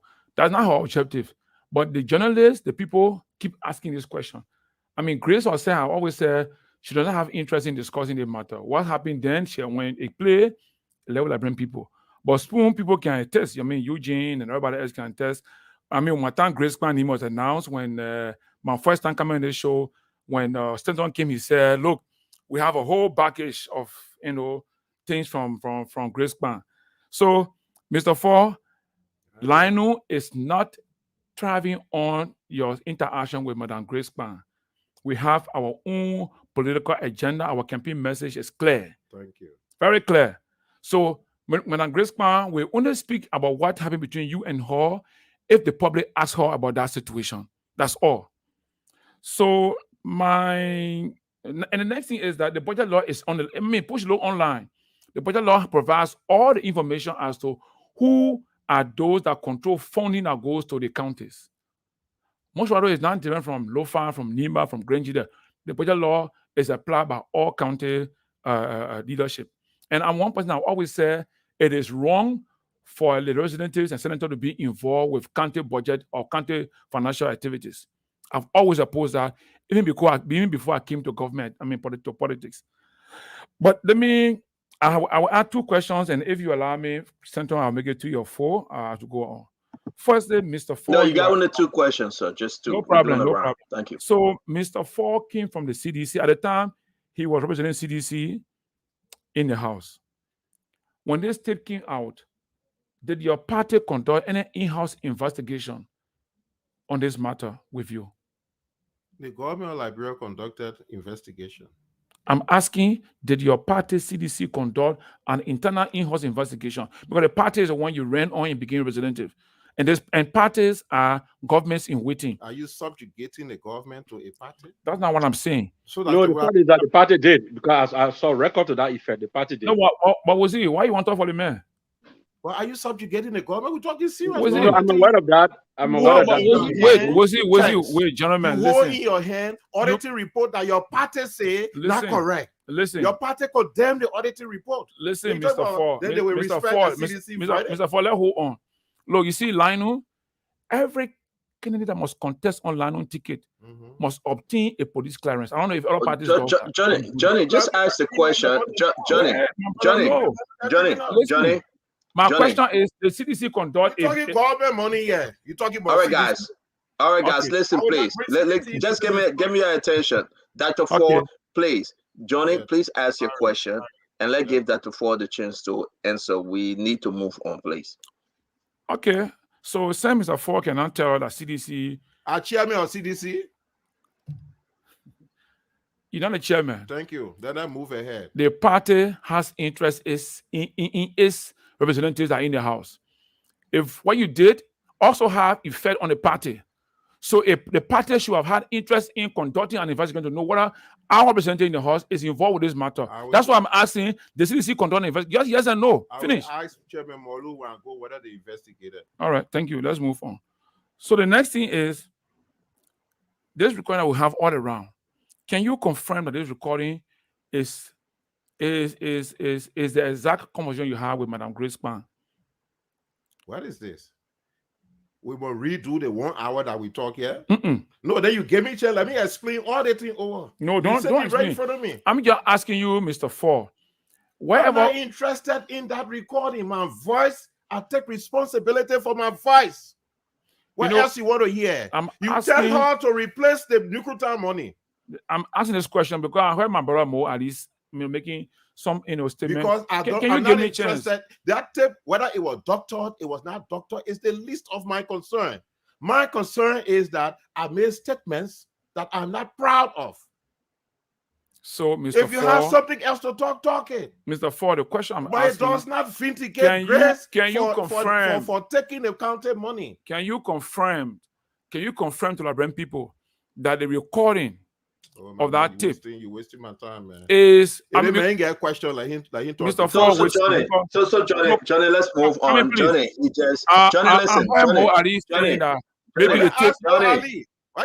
listen. Johnny, listen. I beg you, when we call your name, just exercise patience and listen to us. I'm waiting. He said he took responsibility. Okay, 200 times I said it. That your vice president are so dishonest. She can't even say I'm sorry for this. She's so dishonest, Okay. and she So let's move. Let's She's let's not- move to Abula. And all Mr. I am ask her the level, the nature of the relationship between her and the late representative Nimba County. Come on, ask her for that relationship. Let her get the nature of that relationship. Dr. Ford, we are going to ask you the question because Nimba County name was mentioned, and we had that as one of our questions to ask you. But I will pass on to Abula Mame. Then Fagon will come in. It's getting interesting. Let's dive into it. I'm sure it's very interesting for Dr. Monimba. People who are not politicians, they won't rub them off on other people. Honorable Ford. And you. It's good meeting you again. Thank you. You served the legislature beginning 2006. Yes. I see you want to go back to the legislature. I have registered. Between 2006 and 2011, there are documented evidence of the executive bribing the legislature, including the House of Representatives. In some of those bribery evidence, you, Mr. Ford, and members of your political party at the time are directly linked. The GAC conducted audits of transactions not initiated by the legislature, but for which the legislature demanded bribes. Evidence show that during the time you served the legislature was a place where exchange of bribes was the norm of the day for concessions to be signed, for budgets to be passed. What in that record makes you proud that you want to be re-elected? Pull up one of the records. You think we're going to sit down here and people talk loose talk? All you talking about gossip. That loose talk. Put out one of the records. Put out one of the you said they were audited. Put out one auditing report. If you see FOR, even if the H not there, I will walk on Broad Street naked. People who are achieved nothing think that they can elevate themselves by pulling good people down. You from Conglo Party, I thought you were a lawyer. You can't talk loose talk on this thing. You can't bring gossip yet. People take pride to pass law, proud to do. No wonder you call all the legislatures, all those stuff bogus. I mean, what, Ellie? So that I respond. I can't respond. I say you're talking gossip. I don't respond to gossip. Okay, so I'm not talking gossip. Then pull up a document. I was here. prepared. I came here with documents. I'm not going to talk gossip on this floor. I came here with documents. Mr. Ford, you are on record of discussing the need and the strategy to defraud your people. You're on record for that. No, I come in. No, I come in. You just excuse me. He put out something. No. I come in. No. So give me a chance now. I will not give you a chance. You can't gossip here. I'm not gossiping. As much as I don't agree with her statistics, but she put out something. I'm not gossiping. I put out something. Give me a chance. You hear from a councilor offer, you bring gossip. If you give me a chance, I'm not gossiping. If you give me a chance, I will point to the issue. So give me a chance. I gotta go to whatever. The first record is what you've already admitted to. What are they saying? No, I tell me. The first record is what you already admitted to. The second record is this. The second record is this. Why you get me bent to say yes, the tape? One of the tape here, I say I take responsibility for my voice. I will help. Mr. Ford, you myself will not make confusion on the show. You myself will not make confusion on the show. No, we make confusion. No, we'll not make confusion. You're talking on international radio. I will not follow you there. I will not follow you there. I will not follow you. You're not going nowhere. I will not follow you there. We're not going there. You ask for record. I said pull up one record on what you're talking so I can respond to the record. So, Honorable Ford, can you give him a chance to finish, please? Not Batimon. Okay. Give him a chance to finish. Go ahead, Abula. Chevron International presented to the government of Liberia 3 concessions for petroleum blocks between 2006 to 2008. The GAC conducted an audit of how the legislation was passed. Can you see that other one? I think GAC can do. Fagon, I hear the bow people. Mr. Ford. That GAC went to look at the process or why? But hold on, Dr. Ford, let him finish, please. I beg you.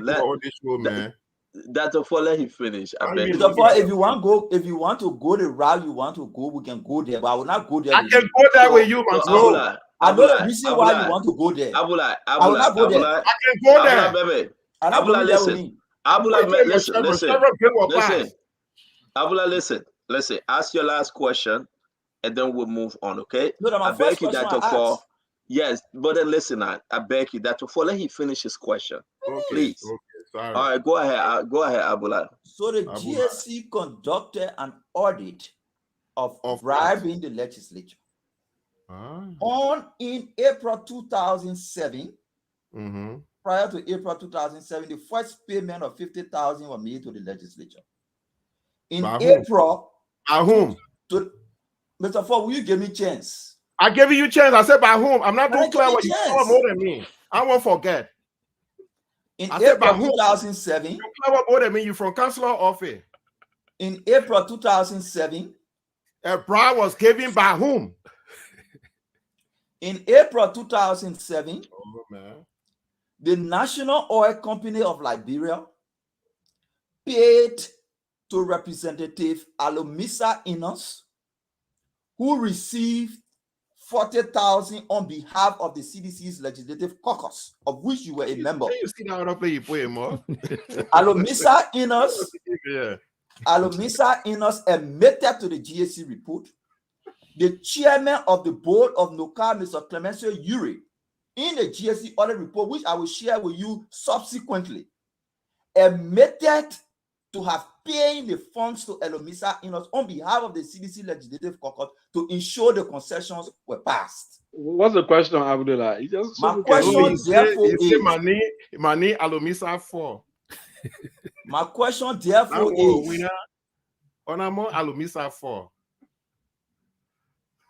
My question, therefore, is what proud you in working in a legislature that is documented both locally and internationally? Records show was only most often involved into receiving bribes to pass legislation.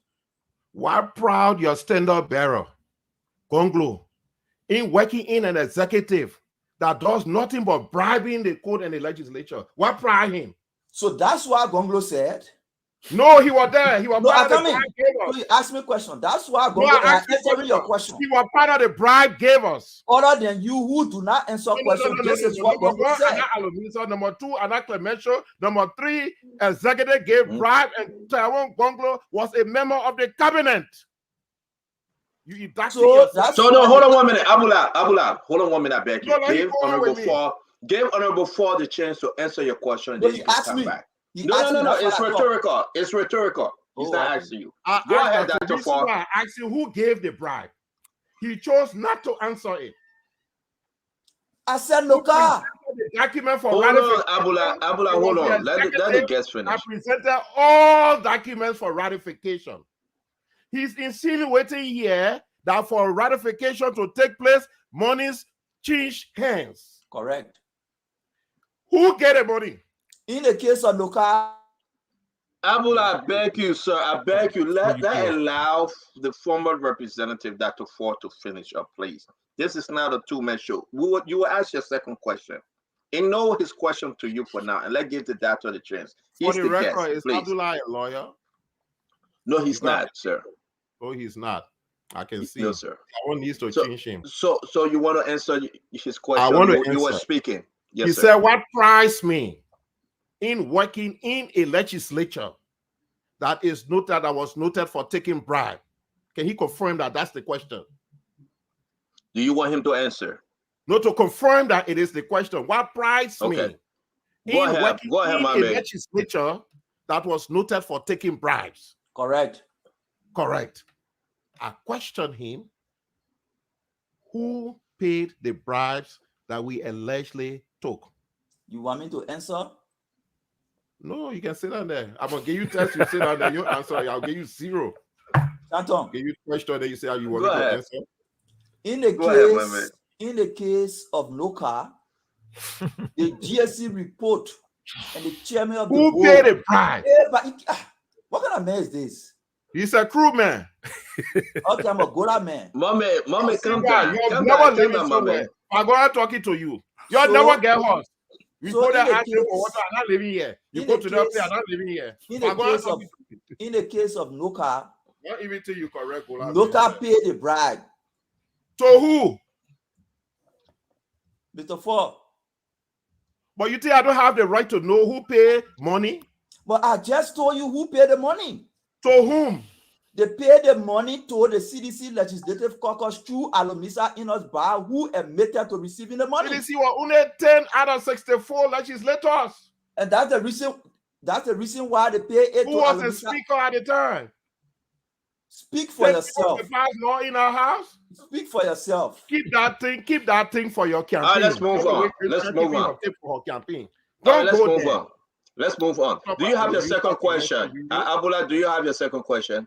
I do. Please proceed.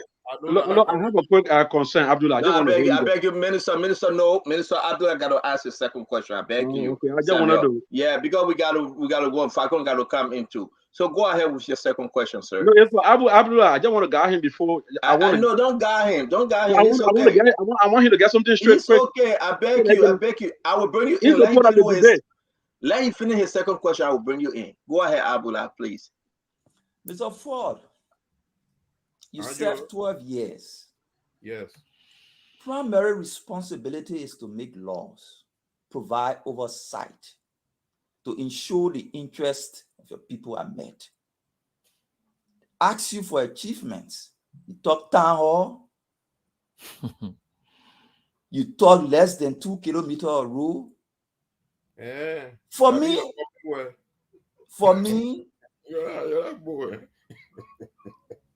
Mr. Ford, is the list of achievement. And a legislator who has his head on his shoulder will speak to after 12 years.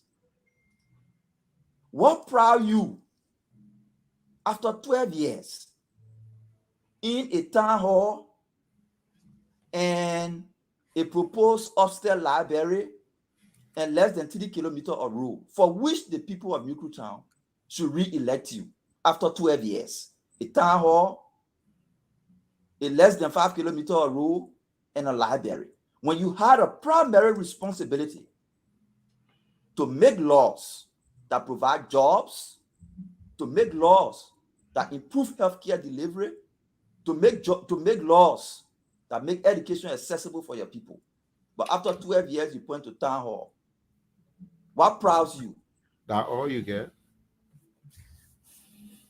When I mentioned projects, Stanton asked me, what have I done in Nuclear Town? And I said, if you don't know, that representation aspect of our terms of reference, representing the people, like Charles Taylor can say. Debbie said that I ain't behind Taylor. I know that I am the people. Debbie. Representing the people to ensure that monies allocated in the budget go to the people. It was within that context that I was naming the projects to show that monies that came from government to Nuclear Town were not squandered. It was within that context. You want to know what I did in my life? Redemption Hospital was being run by MSF Belgium up to 2005 when the elections were held, and 2006 when we were inaugurated under Madam Saliva as president. From zero, by the time I left from there, Redemption Hospital budget was 2 million. At that point, JFK had not started. Redemption was the leading and only government referral hospital in Monrovia for almost 5 years. I passed the drug law. I proposed and passed the drug law. I was working, not the drug law, the armed robbery law. I proposed and passed the armed robbery law.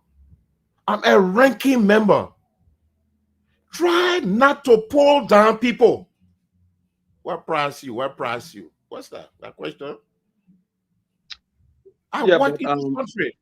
I represented Madam Salif. Oh, I didn't represent her. I was on her delegation to the United Nations. Honorable Four, I have a concern. At the General Assembly representing Madam Salif, representing Liberia.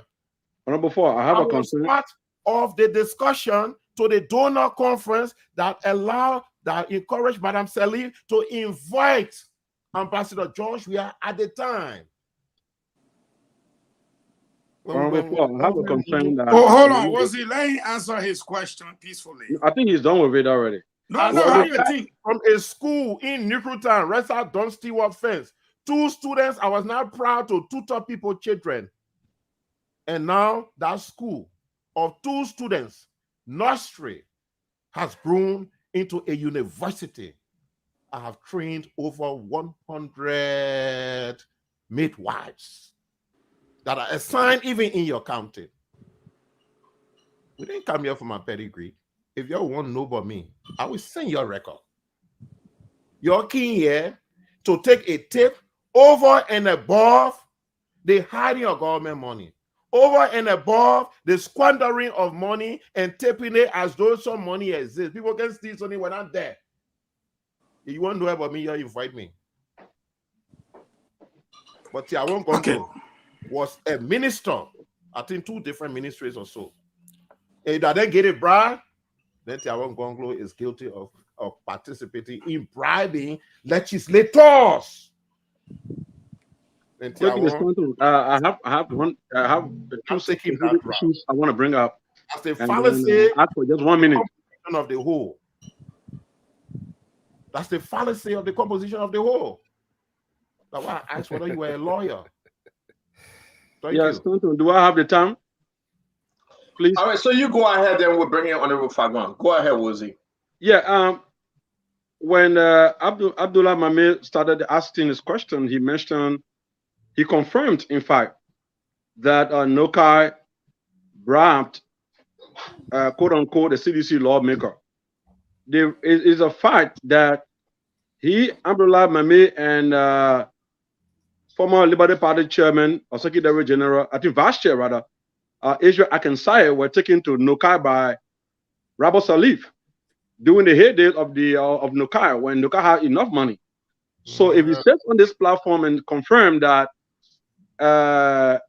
NOCAL bribed a CDC lawmaker, quote unquote, and made reference to a purported report from the GAC, one could easily think that he's confirming that Rabbi Salif indeed mismanaged NOCAL, because Rabbi Salif took him, Abdullah Mame, and Israel Akansai and others to NOCAL. I know that because I work in alien government as well. I was a manager at one of the entities, so I know very well. I'm very much abreast. I know exactly a lot of the folks who were taken to NOCAL, and Abdullah Mame is one of those whose name is on the list. I'm still trying to find a list. In fact, in my house now, I have that document, the NOCAL employment. His name is on that list.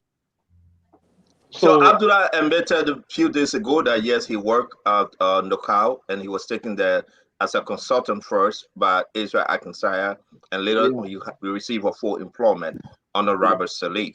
He said that already. But your line of questioning as to he's confirming now that NOCAL was involved in bribery scam. Yeah, because he was one of those who worked there. So one could easily believe the information that there are a lot of unnotable use of resources from the executive to influence. Let me respond to you in 1 minute. Okay. No, I was just trying to get that information straight. In 1 minute. Yeah. Okay. It is factual.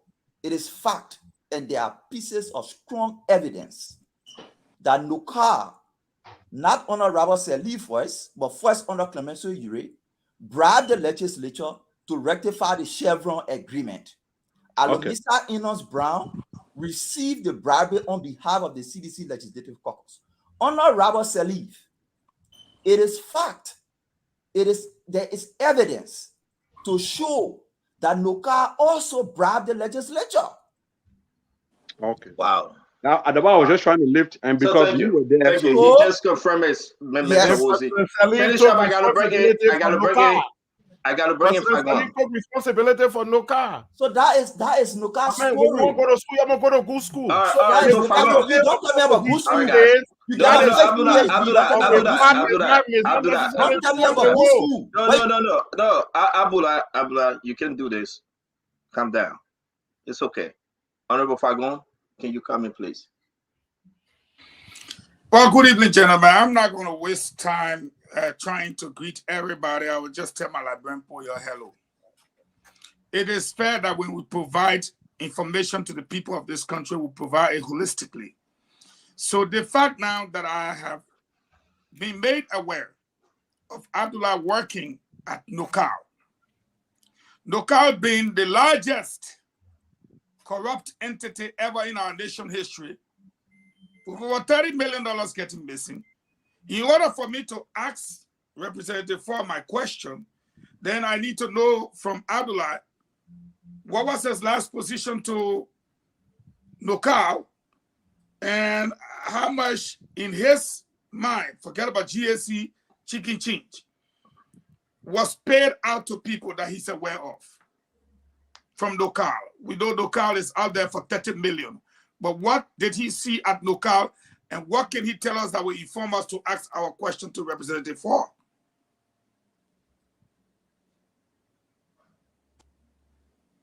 The place is quiet. We're waiting on Abdullah. Abdullah, speak. Not Dr. Ford. No, Abdullah, go ahead and answer his question, please. So Eugene, to answer your question, the GSC audit report is the source of the information of bribery. No, I'm using you as a person who worked there, a witness, someone like a whistleblower. There is money that came from the entity. Mo Ali, Wazi, all of us know Ellen took responsibility for it. $30 million blew up. But since you were there, physically present, and it's a brilliant guy, what would you say NOCAL dished out there? This is our money. Before we hold. There are, not as a whistleblower, but knowing the facts and circumstances around the facts. The first thing is there is no evidence of 30 million missing from NOCAL. Okay. What the evidence is about is there was mismanagement at NOCAL. Regarding bribery, yes, during the petroleum consultation, the legislature under Speaker Tyler demanded that before they can pass the petroleum law and rectify a new concession, NOCAL must provide $1.2 million. The management of NOCAL at the time said, we can find ways, and that's why I want to speak to now. We can find a way to make payment, but we cannot make the payment directly to the legislature. So under the Ellis Tyler regime at the time, they organized what they call a nationwide consultation through which the payment was made. You remember the famous situation where one of the quote-unquote consultants who they used, because part of what NOCAL said was, we can't pay you directly. So they hire consultants, NOCAL will pay the money to the consultants, and the consultant will take the money to the legislature. One of the consultants died on the beach. There's a story about that. I think you heard about it. He came to receive his money, and the late, may his soul rest in peace. All of them died. Michael Allison? Michael Allison. Michael Allison was one of the consultants through which funds were passed through. So Michael Allison came to receive the money, but he was refusing to deliver the full amount. So people in the legislature placed, what the guy name? One representative, I forgot his name. Adolph Lawrence. They placed Adolph Lawrence with Michael Allison to go to the bank and withdraw the money. And the LACC went there and arrested the both of them. So yes, I'm telling you that there are facts and circumstances that show that bribes were paid to the legislature, both under Robert Salif as chairman and under Mr. as chairman. Go ahead, Fagon. Okay. Finish up, Fagon. Now, the fact that you said there is no evidence at NOCAL of No, I didn't say there's no evidence. You said there is evidence of mismanagement. Those were your own words. I didn't pick it up. You said there is evidence of mismanagement. Representative Ford received money from NOCAL. Representative Ford. There is evidence of mismanagement at NOCAL. So now I'm going to move from the whole NOCAL scenario and ask my own 2 questions. Yeah. Thank you, my brother. If there was evidence of mismanagement at NOCAL, and you are showing all how the bribery issue happened, we're going to discuss the NOCAL. We're going to discuss the NOCAL issue. This is deeper than I thought. So let's focus on that of 4. And I still don't see a link of bribery directly to him. So I'm going to ask him my own 2 questions. Question number 1: which presidential candidate do you support in this race? Don't start. That's serious question. Maybe I will support Grace Pan. Grace Pan, that not candidate. That VP. Because she get tip. So I will support her. No. Why you post me? I'm forcing you that serious question. Because the people that in the places you want to run, they want to know whether you falling behind the nailer there, the road there, the kush people there, or what. So when you want me from me, I get 2-hour program every day, Monday to Friday. Oh, you want to threaten me back? Yeah, because the answer you gave me here, I want to maybe say I'm talking for you. I will come on your show. No, you're not coming on my show. My question, you got to answer my question. Which one of the presidential candidate do you support in this race? The presidential candidate are carrying Chris Pan as his vice presidential running mate. Representative Foster, you're holding a war. You want to go hear from the people first?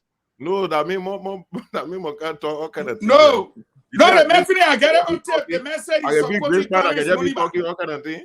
The man said he's supporting Clarence Money. Who say the bitch manage 30 million, but they do nothing? Well, we're coming back to your answer because I want to ask my second question. You say you're supporting Clarence Money back because of Grace Pan. Yes. So we clear now. So we clear. Yeah, we clear you supporting Clarence Money back.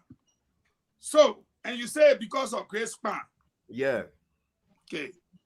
Now, my next question is, since you finished telling me that because of Grace Pan, the man answer confused you. The man answer confused you, my man. Like, go ahead. No, it not confused me because I'll be playing on the tape. I used to tape. I used to tape. Now your voice they will be hearing. Because that you say, I'm supporting Clarence Money back. I tell you, I'm supporting Grace Pan ticket. That you interpreting it. But who choose so Grace Pan? Let's go ahead, guys. It's sister class. I thought that Abdullah Mane or chose Grace Pan. My God, let's talk something good, man. We're talking about real people that are supposed to change their country. Okay, so now are you running as an I'm going to be president because my candidate get tip. Even though she steal money, but she get tip. All right, let me ask my question. No, don't say that for Clarence. I know I'm making a statement here. Don't make that Clarence. Let Fagon ask a question. Let Fagon ask his question. Johnny, you gotta do that. Yeah, you gotta take that back. Johnny, let Fagon ask his question. Johnny, because people are asking him about it. Johnny, please. No, don't be here. Let me make a statement. Johnny, but listen though. Johnny, listen to us. Johnny, listen to us. Johnny, listen to us. You have to listen. The fact is that Madam Grace Pan is. Wait, you just can't interrupt the show, was he? No, sorry. We see you for 3 months, and you just can't interrupt the show. No, that you've been provoking me. You stand on every time you sit on the show. See you again. We're not saying your next money. If I go ask your last question, yeah. I'm going to get a question for me. If I go lead that thing, we're talking. Johnny, no, we're not talking that thing. Johnny, why are you getting mad, Johnny? Johnny, why? No, I'm not. No. Johnny, the debate I'm in style. You want to get vet? I beg you, get vet. My second question is Johnny, I beg you, if I go before you ask the second question, I beg you, before you ask yourself, Johnny, the gun you're holding behind Chancellor, is that AK-47? All right, let's move on. Father, ask a question, please. That's joking. My second question is simple. Yeah. We saw documentations provided to us by individuals as well as Grace I'll Pine. respond to that, man. We saw documentations where the Minister of Internal Affairs was written by the Unsurado Legislative Caucus to put a halt to processing, making progress on anything. Yeah. So Abdullah Mambe was the one who told us that at the time he worked in the bank, at the time he was the one that opened the account. And the person who deposited the money also confirmed to us, the secretary you see there, that he was the one that deposited that money. Yeah. So we had two persons. For me, I don't know when Abdullah got to NOCAL, but here it was established. Madam Pan accepted that she authorized that account. Yes. Now, to put this whole money business to rest, it's not the issue now of who authorized the account, who opened the account. The man who opened the account, you're in there with 4 hours. The man who deposited the money, everybody, we know the man, Lama. The woman who authorized the account, we know the woman now. Yeah. As a member of the Legislative Caucus, A, was the money used for the intended purpose? B, what do you know about the money in totality? I rest my 2 questions. Thank you. Our qualms was that we had 2 standing accounts for the county, purely managed by the superintendent. Purely managed by the superintendent. What baffled us was how come that particular money was put in another account other than the county's account managed by the superintendent. That was what baffled us. And of hindsight, if we had not noticed it, what would have happened? Banks don't just open an account, they ask for board resolution. I didn't know that was Mommy. I think I'm following the show now. He was saying it was legal. Yes. The bank opened an account without a board resolution. That was legal. Okay, that's our bank. I take that one. But why wasn't that money put into our account? So our concern was transfer the money back into the county account that you are a signatory to. Edward Ford is not a signatory. No lawmaker is a signatory to the Monserrado County. Monserrado County too contentious for somebody to do something under my watch. That is why I felt mad at myself when I talk all those things that I said on that tape. When I replay that tape, I can feel bad. So that money now was transferred back. But hear this. Before that money came back, I need Abdullah Mami to tell me whether there was a James Salif working at the bank at that time. Was James Salif working at the bank at that time? Stanton, if Mami could just help me with that. Yeah, Mami, can you answer? Can you unmute But the answer? the reason why I can't normally just jump to answer because my mic can always be on mute. So, and I know you. So we just mute ourselves when somebody's speaking. So you can unmute by yourself. Yes, go ahead. The first erroneous position before speaking about James Salif was a James Salif working at the bank at that time. Mr. Foy, you should give me a chance. You should be, as we have tried to be responsible on this show, you should be responsible to give a chance, please. Sorry, you get best. Please. The first erroneous information is, and I expect you to know this, counties do not have boards for which board resolution should be submitted for opening an account. That's the first thing you need to learn today. I did not say the county. I did not say the county. I said banks have a requirement of a resolution, the minutes. And you said, Stanton, let me clarify that. Stanton, let me clarify that since I work as county development officer. Stanton, I have a question. Stanton, I want to correct you quick. Stanton, I beg you, let me clarify that. I work as county development officer. That's my question, yo. Stanton, go ahead. The way the county development funds work at the time, or any county fund, every county has a county sitting, a county council. That county council usually meet and come up with a resolution. And they sign that resolution. that resolution can be used to open bank account, and it is the same resolution they usually carve out, they sit and carve out to decide projects that will be undertaken in the counties. Okay, so That's that how is it clear. works. Can So you, in essence, okay. that county council can pass for a vote. Oh, yes, it's similar to a vote. So thank you very much. And then they use the So resolution let me to ask you a open the question account, then. correct? Abula. So let me ask one question. If the I mean, bank does not use it, that No, means I ask one question. Guys, no. Hold on 1 minute. The Who are the signatories to the account? no, listen, Johnny, I beg you, hold on. Please wait, let my question be answered. Abula. Dr. Ford, Dr. don't be Ford. so Listen, Johnny. Johnny, it's a central account. Okay, You know Johnny. that. Johnny. Oh man, Mr. Johnny, Ford, don't Johnny. say that. You know, Johnny. You make the law for you make the law represent. You know that the All right, centers. so we're gonna you know that. So we're gonna go. I hope you listen to us, former representative for Mo Ali, Johnny. We got system to follow here. We're not hearing you because you decided to just overtalk us. Honorable Ford, Dr. Ford. Listen, Johnny, let's get something straight. You cannot have a side conversation when we're on the show. Please, sir, you have to listen to the moderator. Please, we beg you. Honorable Ford can talk about Grace Klein or Clarence, but you have to pay attention to us. This is Interrupting television. the program. Interrupting the program is not good. You cannot do that, Johnny. Please, we beg you. You are television. You got to focus on the screen. I beg you. We do not want to lose our focus. Abula, Dr. Ford asked you a question. Do you know any James Salif? James Salif was he could fit for the vice president for the bank, and he worked at the bank. Okay. Thank you.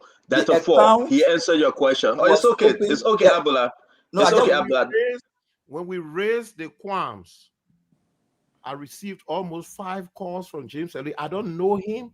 I have not seen him before, but I have a memory that at least I have not disappointed me 12 years after.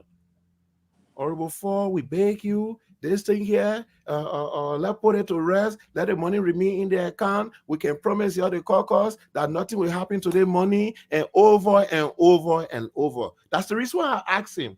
This thing is deeper. Okay. Thank you. Thank you very much. No, the question was, what happened to the money? The money went back in Grace Klein's account. Then she was removed. And our portion of the money, Nukutan portion of the money, build the town hall. Nukutan portion of the money, build the Simple Breed town hall. Nukutan portion of the money, build the library. Nukutan portion of the money, pave the Douala Market Road. Nukutan portion of the money did a lot of things. So you are confirming that the total amount remained that Grace Klein did not take a penny? She sent the money back to the standing account. That's what I'm saying. You are confirming that she did not eat a penny from that money, correct? A dime. Did I say the money was hey, let me ask my question, because that's the leading of my question. The whole money, Stanton get a receipt, Stanton showed a check, something. This lady came here and said, I did not take a dime from that money. That's true. You are confirming that the money was placed back and she was removed. You are confirming today she did not touch a dime, correct? I don't know the root of your question. The root of my question is, you just I have confirmed. documents here. I have documents here where she took money. From that very account? From the county's account. That account was not our account. There were monies before that money came. So let me understand there were you. monies before that money came. Okay, but that particular money that we show you on the screen. I'm talking about that money. Okay, thank you very much. I rest my question. So let me bring in Johnny. I'm talking about the $261,000 that she took. That's my question. Dr. Ford. To remain there. Dr. Ford. Your workers will get credit. Okay, so my next Dr. Ford. But hold on 1 minute. Dr. Ford. $14,000 that were taken. Yeah, Dr. Ford, let's just ask you this question. Then, Johnny, you're going to come in, Johnny. Yes, when you come in, Mo Ali will ask this question likewise. With the exception of this money that went to Abula Bank, and Abula said that she authorized it. Why you serve? Okay, you serve as representative. You were on the caucus, the Musarado caucus. You was the chairman of the caucus. Yeah. Can you tell the Liberian folks tonight, Grace Bond, Superintendent of Musarado, can you confirm or deny? Did she eat any of the money, dime? Did she take dime, 5 cent, penny from the Musarado caucus? I can confirm here that up to the county sitting, prior to the maturity of that money,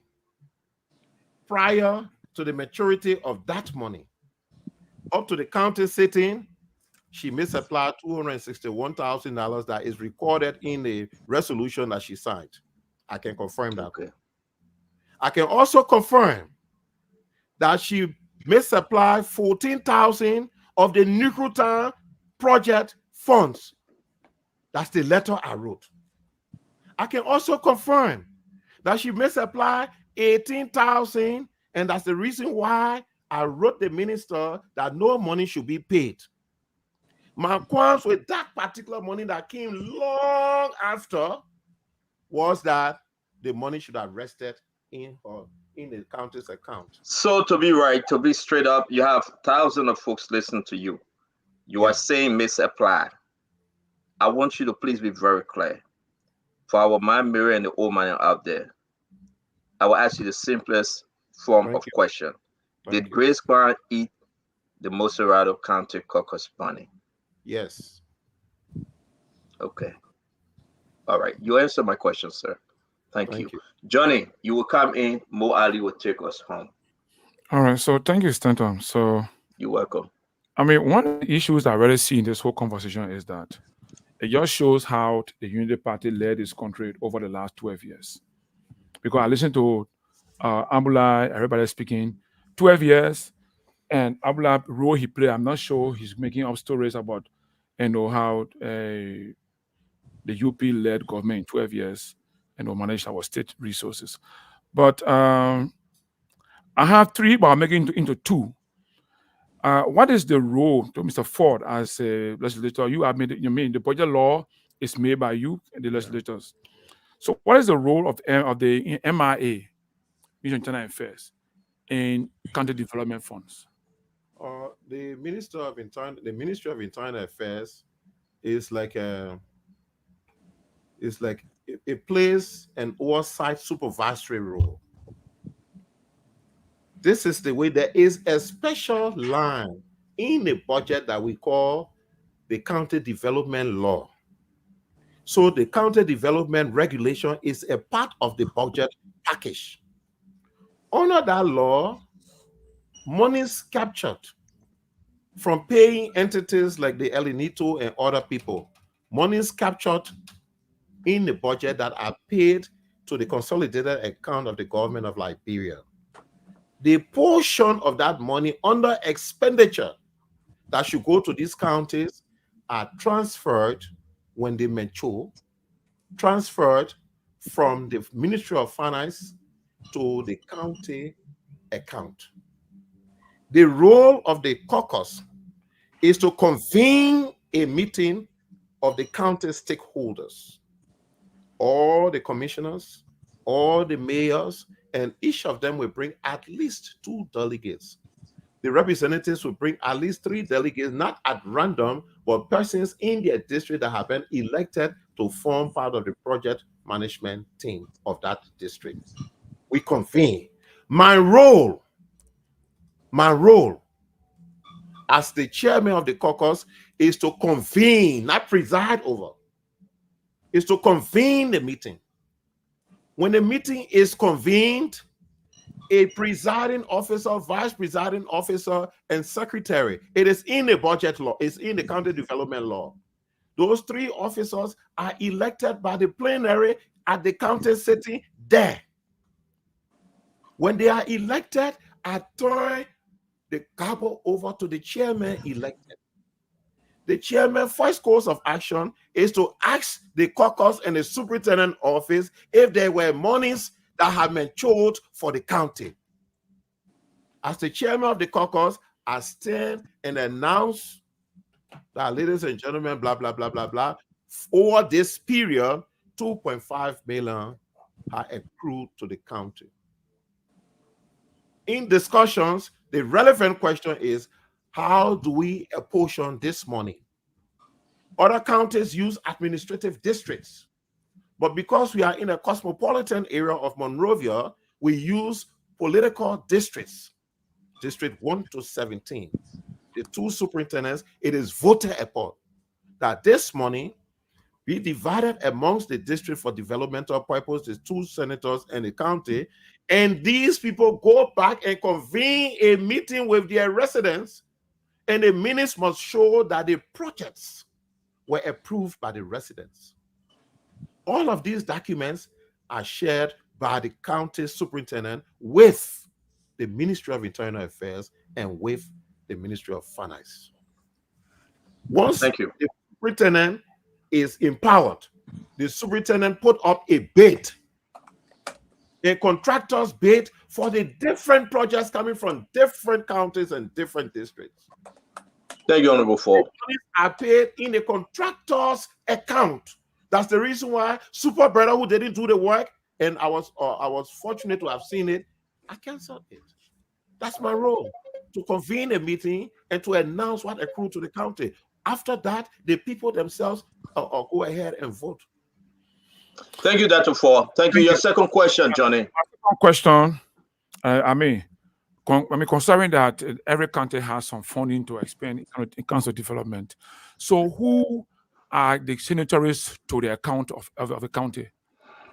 It used to be the No, county, during your time, yeah, right? the county superintendent, and I think the Minister of Internal Affairs. I'm not sure on that one. I'm sure on the county superintendent. Then later on, because the county had the county superintendent and the assistant superintendent for development. Then later on, under that budget law, it was legislated that there should be an assistant superintendent for fiscal affairs. So then the signatory reverted to the superintendent and the fiscal affairs, the assistant superintendent for fiscal affairs. So why did you write Ministry of Internal Affairs? Why did I write Ministry of Internal Affairs? Yes. Because there was a resolution on how these monies should be spent, and I was exercising my oversight responsibility under the law. So they did. Nuclear money. Thank you. Thank you. Two questions, Johnny. We got to go. I'm back in your 620, 1020 in Liberia, please. All right, thank you. Mo Ali, can you ask your two questions, brother, please? So before I go to my question, or maybe I may not have a question, I'd like to make this statement quickly. You know, for people who are supporting presidential and vice presidential candidates who are associated with Madam Salif, or may have even worked in the UP-led government under Madam Salif almost throughout their 12 years life, that time, to come on the show and say, yeah, that how the UP was running the country. Sometimes I can want to laugh, even on the show. The other night, we have talk about political image laundering. That when people feel that they were part of the UP and they were working in any fabulous salary under the UP government, when people begin to bash the UP and they leave from there and go to another party, then they are clean now. They are politically clean. Then the UP remains bad. I'm just happy that, you know, that past government went with all those bad people. And I'm saying that in response to Johnny and David. Yeah, that had the UP. Madam Graceman was talking about, yeah, all the corruption thing we're talking about, what place you were working. That under Clarence Moniba she was working. The very Clarence Moniba man, who is his political godmother, who does he wine and dine with every day of his life. The name Madam Salif, who was she? Standard bearer of the Unity Party, president of Liberia. Also because they went now and they underlined now. So it means that they had. So who was he? You gave a position, Minister of State. He was in the Minister of State, and at present, he is project implementation chairman in the president's office. In the president's office. A He special position crafted for him alone. Project. Now he running under Lino, then he clean now. Gracepan running under Lino, he clean now. Then it become the how the UP were running the country. Our in NOCAL we gave bribe. Yeah. What does that mean? Before y'all made those statements, you need to think plenty. Man. Whenever you want to bash the UP, you need to sit down and think. It's the same way the very many UP people in the ANC when they get up, that the UP government, but the people that are there, they the one were heading the UP government, they the one were ministers, they the one were superintendents, they the one were directors. I was never director at any public entity. I was never minister. Most of the people in the UP today, none of them, majority of them can stay and boast of holding positions in Madam Salif government like the people you support. So when you come on the show, don't say that how the UP were looking, that how the UP were running the country. The people who you supporting, they were running the country. Madam Gracepan was running the most popular county, the county that can receive more money than any other county under the UP. Clarence Moniba was running the president project unit. So you should be thinking. And Minister of State without portfolio. Why you don't want to call the man job? Yeah. Well, I'm going to get a man chance to speak, because if you start intercepting, I will come in too. No, but he will not take the man job. Because UP government was led by a presidency. It was led by a presidency of two persons. It was led by a presidency. Gentlemen. So they had a role to Johnny. Listen, Fagon, listen. Johnny, let me say this. Johnny, listen to me. You don't run the show. We are not on competition yet. I don't laugh at you know, Johnny, wait. You do not moderate the show. You will not tell us how to run our Spoon Talk, bro. With this, I'm not seriously. I'm begging you. I will tell you this again. Do not interrupt the program. I'm begging you, please. Moali, can you finish up, please? Yeah, let me finish on this note. Most of the people you see who come on the radio and they acting that they are the cleanest politicians in Liberia were some of the worst people during the 12 years of the UP government. If they so knew that the UP government was so bad, why didn't they take the moral high ground to say, I will resign? I did it. When the CDC, they didn't see the need for me to contribute. And they say, you got to go work to somewhere that you did not fit. I resigned. I didn't stay there because I wanted a job. But when you work there for 6 years, for 12 years, then you leave after they finish defeating us, you go now, then that's when you realize that UP were bad. You go to another political party, you launder your image now, you politically clean. You can come back to the Liberian people, you say, oh, the people who in UP now didn't want to doing bad. Luther Tappen never working UP government. Cornelio never working UP government. Daba then, they were at a very, some of our just civil servants. We leading the UP today. So this is a different UP. The UP that you people think were bad, that they want you behind. The grace plan you behind, that they buy UP then there. If you think UP were bad, move from behind her and come to the good UP. Thank you. All right. Mo, thank you very much. Again, I will give you 30 seconds, Johnny, to be fair, that you can respond to what you heard from Mo Ali, please. I mean, really, I don't think I have much to say to Mo Ali. I mean, it's just about, from the conversation on the platform about UP, about, the agency of NOCAL committing bribery according to Umbrella statement and all the comments coming from across the floor. I mean, Mr. Ford was in the Senate. I mean, was in the House of Representatives for, I think, 12 years. And he was from the opposition party. What I'm saying here is that the UP government had a management system that was headed by Madame Salif and her vice president, Joseph Boakai. So if these things were happening that I'm hearing now, I mean, I didn't know before you people are committing the kind of bribery and thing. I'm hearing it now. That's why I'm saying, oh, so you people are committing these corruption issues. I didn't say that. I'm not spoken already before any time to condemn UP for committing robbery. If on today's statement I'm hearing, that's why I'm making my statement. But if this is what happening, why didn't the presidency that's comprised of Madame Salif and her vice president, why didn't take action? And if you come to Clarence Moniba has said over and over with, I mean, uncountable times that the period he served in the Liberian government with Madame Salif, the functions that he performed, he has asked for any government, any institution to conduct audit into the areas he worked. And he has said that many times over and over.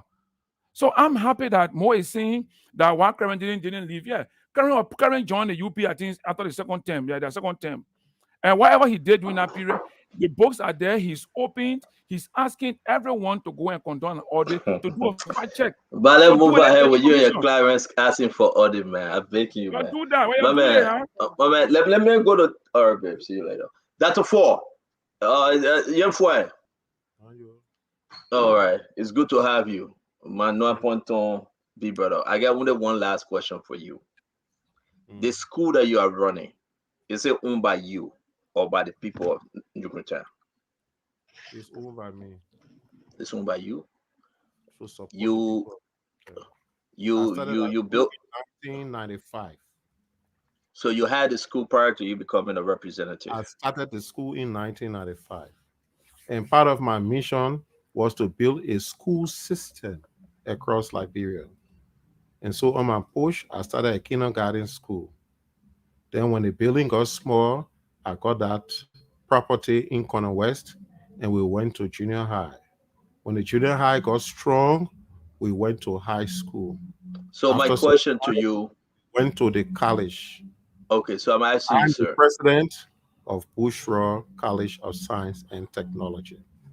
So I'm saying that I have a pedigree, I have a track record. Representative for. Yes. I'm asking you, sir. You had the school prior to you becoming a representative, correct? Which school you talking about now? The one we're talking about now. The one that you're the president for. Prior to becoming a representative? Yes, sir. I was building a school. But there was a school. Honorable 4. You had a school prior to you becoming a representative. Yes or no? Yes. Okay. A school. And that a school. And that's the same school we are talking about that now is on the college level. To the college. Yes. To the college level. Okay. Yes. That's all my question. Thank you. Yeah, I know that. But we want to say, listen, it's good to have you on Spoon Talk. It's in a cool radio station here. That's that. I didn't know Honorable 4 was from Newcastle, though. I didn't know you was from Newcastle. A lot of folks call. You can see the way the man can talk, or you want to try to polish it. Gola crew. Santo, I want to clarify something quick, man. Yeah, Abula clarified something for us to go. The honorable got to go home. Yeah, on the check issue and the resolution, the protocol for opening county's account does not include the resolution from county sitting. At county sitting, I know Mo Ali probably that one slipped. At county sitting, they do not decide which bank is open for deposit. They decide on which project is implemented and where it is implemented. And again, from me to you, I appreciate that. I want us to have the NOCAL conversation and the banking conversation on another level, because we got Honorable 4 here. Let's respect the reason why he came. I beg you, Abula. I'm not too interested in the county setting right now. Honorable 4. Honorable 4, just 1 minute on just less than 1 minute, Honorable 4. Honorable 4, you attempted to question my education. You and myself We don't have that. Okay, Of thank you course, very we much. We're not going there. Uh-huh. are your teacher. No, You you went to leave what? that. You went to Faith University. You respect Let your me teacher. let me I let me won't say take you the this to first thing. you. You can't with me if I I do go to not put I you do in not a I do not jump into You the can make flour. education status. I do not jump You can make into flour. the financial status. Let's let it go. You can But make Honorable flour, Ford, let yeah. me ask you. No. We're We're not not making making flour. flour here today. But Honorable Ford, let me ask you a question real quick. I beg you because you gotta go. I want to deal with Johnny a little bit. I came on the show mainly to deal with Johnny. So I beg you, Honorable Ford, though, on a very serious note, if you're a sedition, Dixon Sibo is a sedition. Why are you running for the position? What have he done that you think you can do better? We are discussing it in the CDC conference. It is not That's meant not- for public consumption. So Dixon Sibo have failed the people of Newcombe? That you say, oh, you want to I'm record asking you. I'm asking you, Honorable Ford. This Sibo didn't do anything in Newcombe besides dividing the youth and squandering the county development money that are boasting over projects. Are you people telling me that it's no longer in the budget? So why not happening? So you said Dixon Sibo have done nothing for the people of Newcombe, Honorable Ford. What did people say? Okay, but then why he got the blessing of CDC that he won the primary?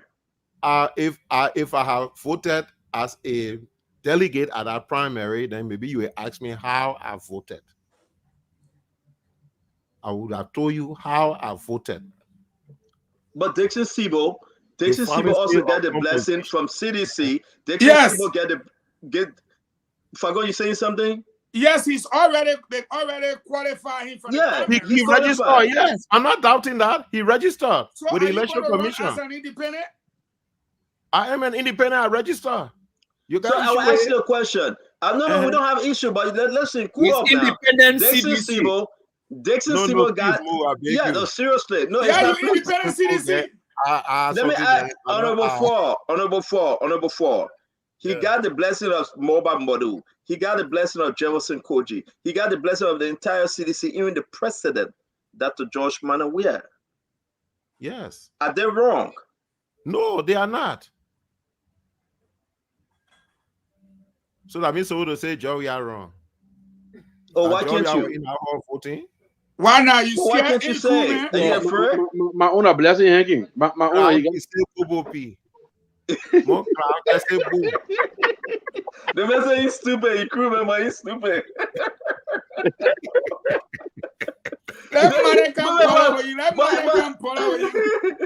But listen, they pass over you. 12 years you serve. You said Dixon Sibo have done nothing for the people of Newcombe. Redemption Hospital, nothing. The road, nothing. But President Weah is whining and dining with him. He's celebrating with him. So are you telling the Liberian people, the people of Newcombe, that Dixon Sibo have failed them, therefore President Weah have failed them? No, I didn't say that. Then what you say? If you're able President Weah, you're let him go the second term. You don't put my more in that other battle. Now you say you're not able to man, you said you put your boy inside. Now every play you got to put your more. But I want to hear you. I said earlier, question. Our Representative Ford is going to consult with his people and come back on the show. I am the chairman on dispute resolution, CDC. Yeah. The chairman on dispute resolution get dispute with Sibo. Wait. Has President Weah done well for the people of Newcombe, District 16? Yes. How can you say Dixon Sibo no, but President Weah yes? I'm confused, Mo Ali. This is what that President Weah? Why President Weah appreciate? No, Dr. Ford. You are saying Dr. Edward Ford. You are saying no to Dixon Sibo, but President Weah is saying yes to him. But President Weah appreciate his work. President Weah appreciate his work. So are you guys moving contrary to the performance of Dixon Sibo? We are comparing notes on Dixon Sibo. Dixon Sibo lobby for the things President Weah did that you appreciating. And so I work for the Republic of Liberia that President Weah is appreciating. You think So that's the reason. That's the reason why President Williams support Jason Sibo. That's the for the other one. Yeah, I had to go. The town hall at Warsaw, that the town hall he can go. That town hall with you, but That if town you hall, are yes. business, The man, point there is that town hall with you for 12 years. Where is that town hall? that's the for. So- The point is, if you believe that President Weah did well for District 16 in Nuku Town, and Sibo is the representative. Yeah. Sibo interacts with him frequently. Now you know that one. It will I be can't seen beat that. that it is Sibo, like Ambula said, is the one who advocated for President Weah to do the quote unquote well. So for what you wrong with to him? stay in Nuku Town So I'm now, supposed to like Sibo?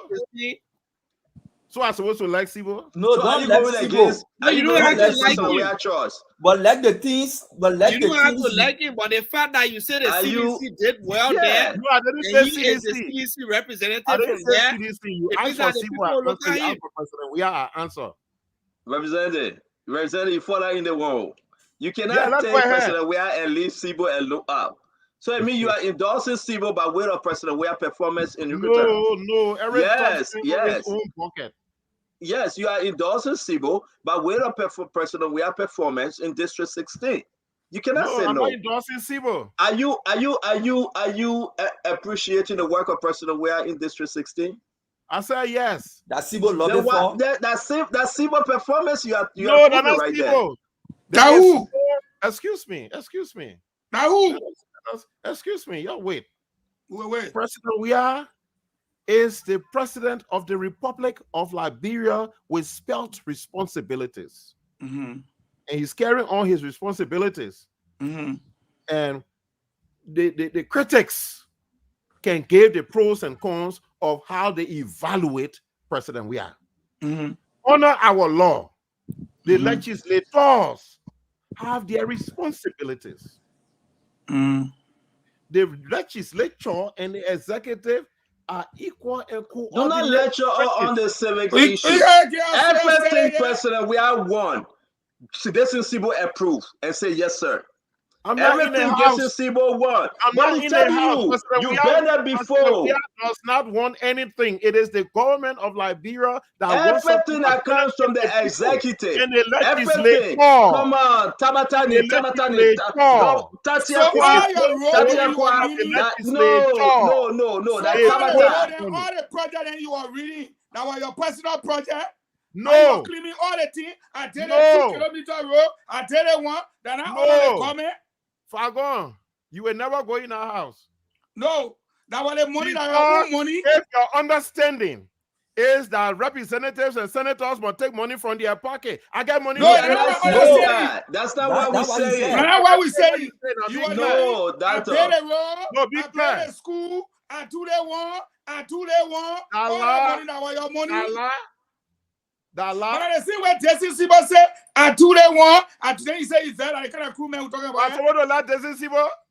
You don't have to let. You but- don't have to but- let Jason Sibo. You don't have to That's let a Jason fault. Sibo. But Abula, this is- wait. I beg you, Abula, wait. I beg you. And, you know, you see, Okay. that's a Get fall. a That's a Jimmy fall. Kofi. This That's is a Sibo, that's fall. my nephew. That's a fall. You will be Listen, happy? that's a fall. Listen, right? The people of Nuku Town listen to you tonight. And you're District forcing me 16, to District 16, listen to you tonight. You Yeah. cannot hate President Weah. You cannot love President Weah and hate Dixon Sibo when it comes to the people of District number 16. that you will make cannot that do so. analysis. But listen, the people of Nuku Town are going to decide. If you approve the work of the president, every time President Weah traveled to District 16, Dixon Sibo is right there. That's Everything true. President Weah asks, Dixon Sibo made sure he said yes to those bills. He agreed. He is doing You the know work Dixon of Sibo President voting Weah. record? Do But you know I Dixon know Sibo voting record? I know Dixon Sibo voting record. I do. Okay, And I okay, will tell say me to what you, bill that's that a you four. voted on That's a was four. That's a four. That's a four. No, That's you're a four. I telling will this ask you. That's a four. Listen, I will ask you the question again. Somebody saying this is about whining and dining. That's a I four. got it. Listen, that's a four. Listen. Well, what you want to do? Do You you hungry? do you appreciate the people jump over you? I agree. CDC jump over you. I warned people 2 times. CDC say they do not believe. CDC said they did not believe you can win election in District 16, and the one for Dixon Sibo. CDC said the president. CDC said the president have approved the work. He have approved the work of Dixon Sibo. Then you come and say, I love the president, but I love God, but I hate Jesus. Come on, man. No, come on, that is wrong. I believe in the Trinity. I believe in the Trinity. You don't go place with a title that you're able. You're able place with a title that you're able. Let me come in briefly. I believe in the Trinity. Let me come in briefly. I was not a delegate to the District 16 primary. Edward Ford was not a delegate to the District 16 primary. Among the seditions that were at the primary, 117 of them disagree with Dixon Sibo. Did you participate in the primary? I'm not delegate now. How we participate? No, I mean like as a candidate. As a candidate. No. But why are you people feet? Whether you talking about that you're bringing it all at the beginning. Now, the point you don't want to say you were wrong. In the matter here. Mr. I Ford, you are independent. You're first. No, Mr. Ford. But why are you running outside your party? They see reason why you ran away. But so they won't kill you. Nobody won't kill me. Oh, they won't kill you. Nobody won't kill you. But on a serious note, on a more you run away. Me, I don't run away as soldier. On a more serious note, me, I was here when the crew people fire me, and I'm scared. That group will fire you. You went AWOL. On a more serious note, I got a question for. Yeah, on a serious note, I have one clarifying question. Real quick, Abula, ask your last question. We gotta let the doctor go. Dr. Ford spoke about a bill he drafted and passed called the Armed Robber Bill. Can you please give me the name of that bill? I don't know. The act of making. Somebody play music. Can we mute ourselves? To amend. Is that you, Abula? Some chapter of some kind of law making armed robbery non-bailable. It was an act amending some chapter of the penal law or whatever law you call it. I'm not a lawyer. Making armed robbery non-bailable. That is near that law. Thank you very much, Dr. Ford. Dr. Edward Ford, we appreciate you. Again, as always, welcome on Spoon. Good to have you, sir. Thank you. I said thanks. You answered one of the very important questions yet tonight. And since you answered the question, I see that Johnny becomes so quiet. He refused not to speak because he said, you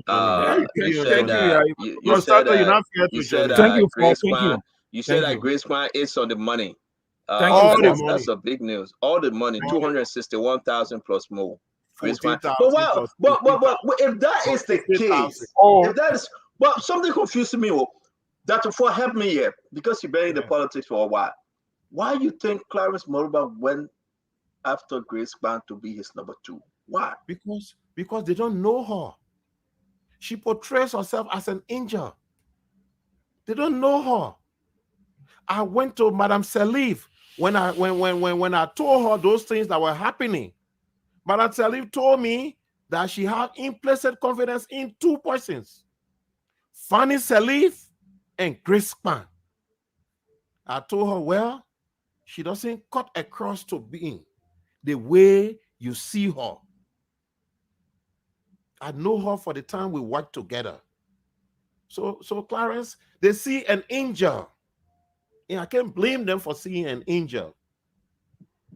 Thank you. For me, thank you, Dr. Ford. Nobody with sense will put their campaign under this kind of controversy.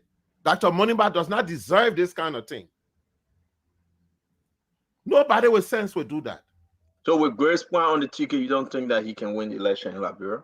No, I say I will support Grace Kwan. Okay. Thank you very much. Thank you, Dr. Ford. You don't put me in no somebody. I will support Grace Kwan. Because Grace Kwan, everywhere we go, we play that tape so the people can vote for us. I put you so throw. I put you so throw. You don't know me, Eugene. For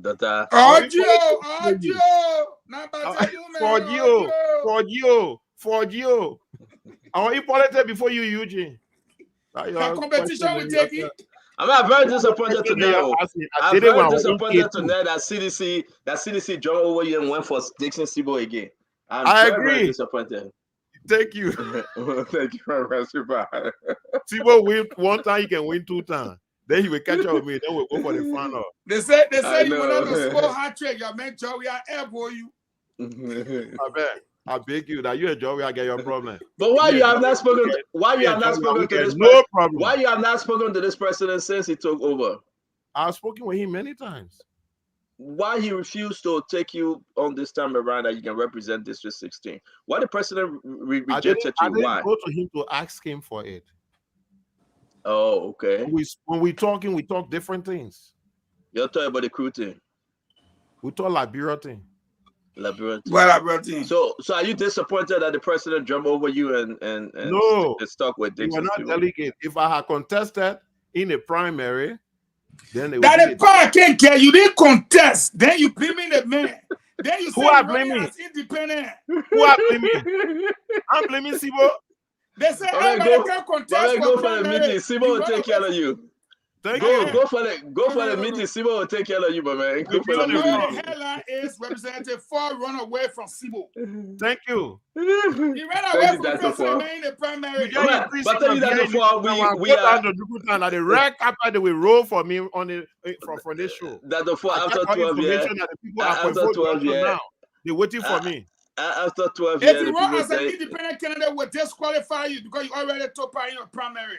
Just like Gonglo, who won less than 1%. Oh. We see you come to start tip no bar. No, that's not your leaning. You can make flower with it. Don't leave me alone. But Gonglo, what happened to your memory? Let me ask you a question. What happened to your memory? Gonglo did not participate in the election. I see you later, sir. Thank you very much. That's the voice of Dr. Edward Ford. We want to say we are grateful to have him in studio like always. What this? I didn't know he was this. A wonderful in conversation. I hope you guys take picture of Johnny. You gotta take picture of Johnny. It's important to know that Mo Johnny scared quick. He quiet ahead. Mo, my man, it's something happening here though. I'm seeing everybody focusing on Joseph Yima Boakai.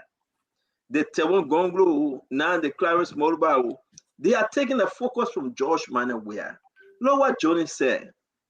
Why do you think so? Is JMB, have a veil in front of their eyes that they got to talk about JMB before getting to George Manawea? So the point is, firstly, in this election, JMB is the front runner. Thank you very much. Blank. And so when you're running, you're taking the race, the person who is way in front is the person you want pass by. So everybody running to come pass by JMB and they are not going to make it. JMB is the front runner. Look at what happened in Bon County today, in Banga. And let me tell you something very, very serious. Magdalena Cooper posted the Banga stuff on her Instagram page. And guess what? I'll come and send it to you so you can display it. Guess what? Stanton, the vice president. Taylor says she accepted it. The vice president liked the rescue mission. My man, they will say that Joel Taylor page, but let's move on. Now who? They will say that fake page, my man. That her real page. She liked the rescue mission. That is breaking news. You should be breaking it to the public. But yeah, the breaking news I will break to the public is why it's about to come up on Monday. Your brother, your COP brother, your COP cousin, your COP leader, Herman Pedro Costa, will be speaking to the nation on Monday. He was on VOA this morning. I'd like to hear from you, Mo Ali, before we move on. It's very important. Do you think the Unity Party or the Joseph Yima Boakai camp treated Henry Costa fairly? My question, serious question to you.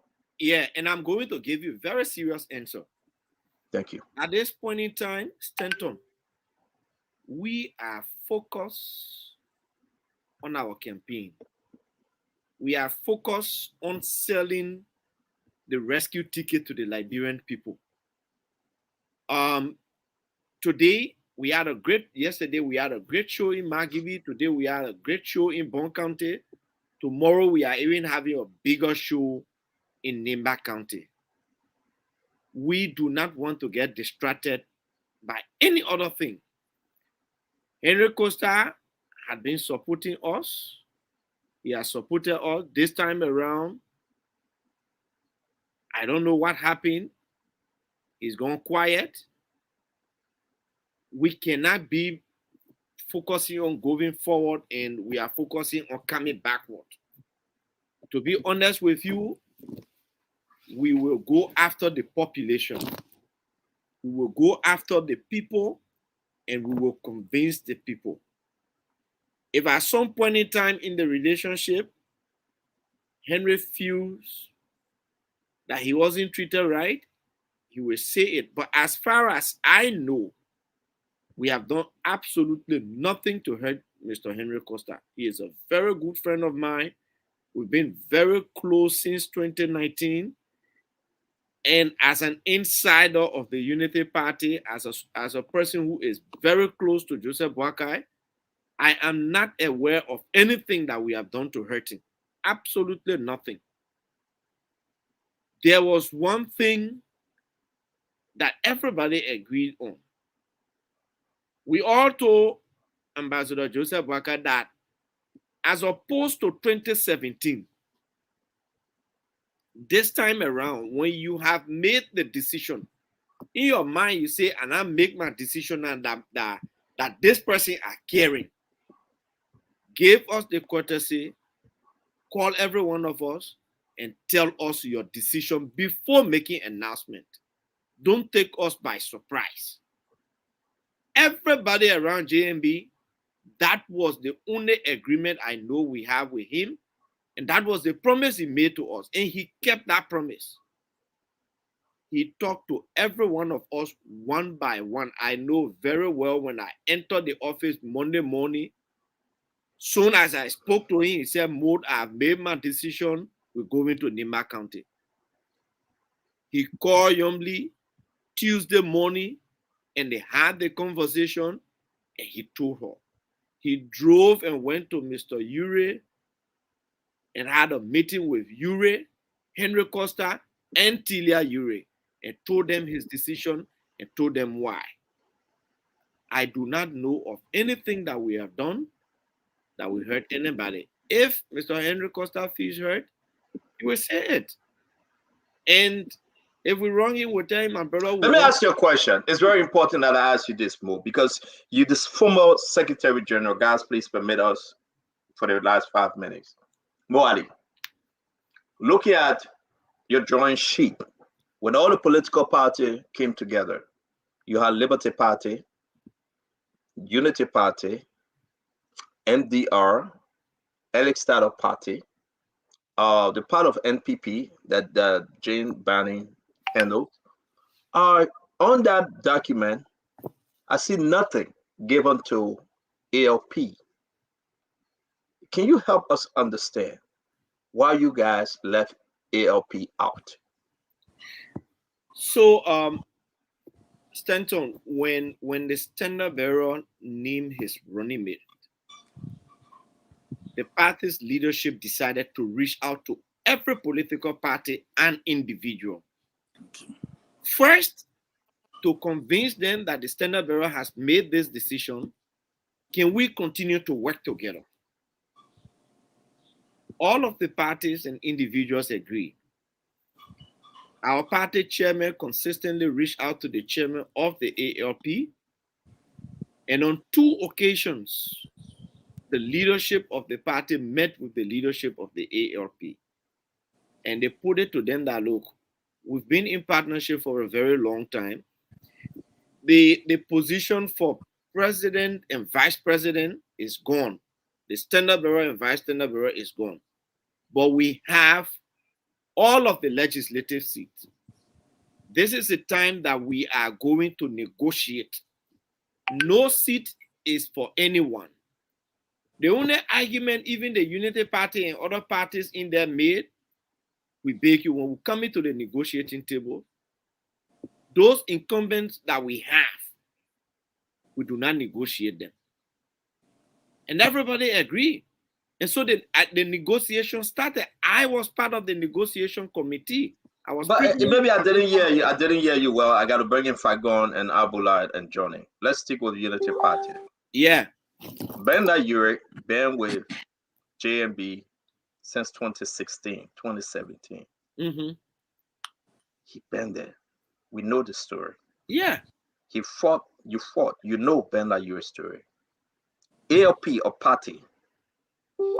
You think right now the ALP folks, they are right to say that we were denied, rejected, and Unity Party didn't appreciate us? I know you are telling us a story though, but don't you think it was wise enough for you guys to consider ALP at least some of the positions like representatives and senators around the country? Nothing was given to them. Nothing. No, Stanton, again, that was what I was explaining here. To the extent that they called them to 2 different meetings and they agreed that they were going to have the 10 meeting and they were going to send that negotiation team.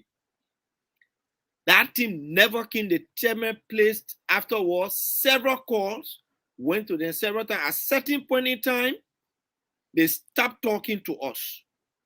And we could not wait. We needed people. And I will tell you, I'm hearing you from a standard bearer level now. No, not standard bearer. No. I'm saying it. This network, everybody beat on Ben Yuri because of CPP. We beat on him even today. But don't you think that because they never sent a representative, they were holding back? Former Vice President JMB could have at least driven himself to the farm or call Mr. Yuri. Listen, we got to move forward. You know, what's the going on here? Did he call Mr. Yuri? Did he open a meeting to ask Mr. Yuri why Mr. Yuri not sending his representative? Stanton. After he had driven to the farm already? Stanton. Yes, sir. Yes, Let me say this. Yes, sir. When you sit in the privileged position, there are certain information that you are privileged to and that are classified. You do not reveal unless you are authorized to do so. And I will not go into detail on certain things, but I know that several attempts were made to even get to Mr. Yuri himself. And all of those attempts proved futile. The leadership of the parties decided to work with the leadership of the ALP, and at a certain point in time, the ALP leadership cut off communication. And I can tell you this, for example, the person who is the chair on the ALP Legislative Caucus, Papa Collet, who is contesting in Bon County, in his district, because of his working relationship with us, I'm not sure we have hidden Kennedy against him. In fact, the meeting that was called with the lawmakers, the opposition lawmakers, Papa Collet attended that meeting. The meeting at Golden Key Hotel, he was there. Let me bring in Fagon, Johnny, and Abula. This is very interesting because where we are right now, you guys are in the opposition. It is important for us to set the record straight because something strange is happening. For the ALP to step aside, and we have not seen you guys giving them any room. I mean, we need to just go deeper into the story. Fagon, make this. But let me make this clear quickly. Well, I think we were not the one giving room. Hello? We all were negotiating.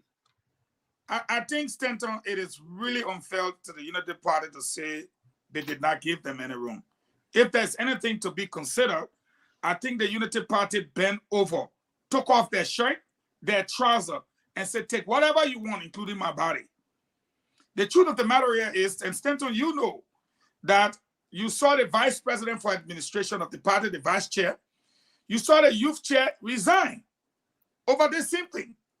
But what is important here is that the country saw Joseph Nimba County go to the farm of Benin Ayue and meet with Costa Tiria Ayue.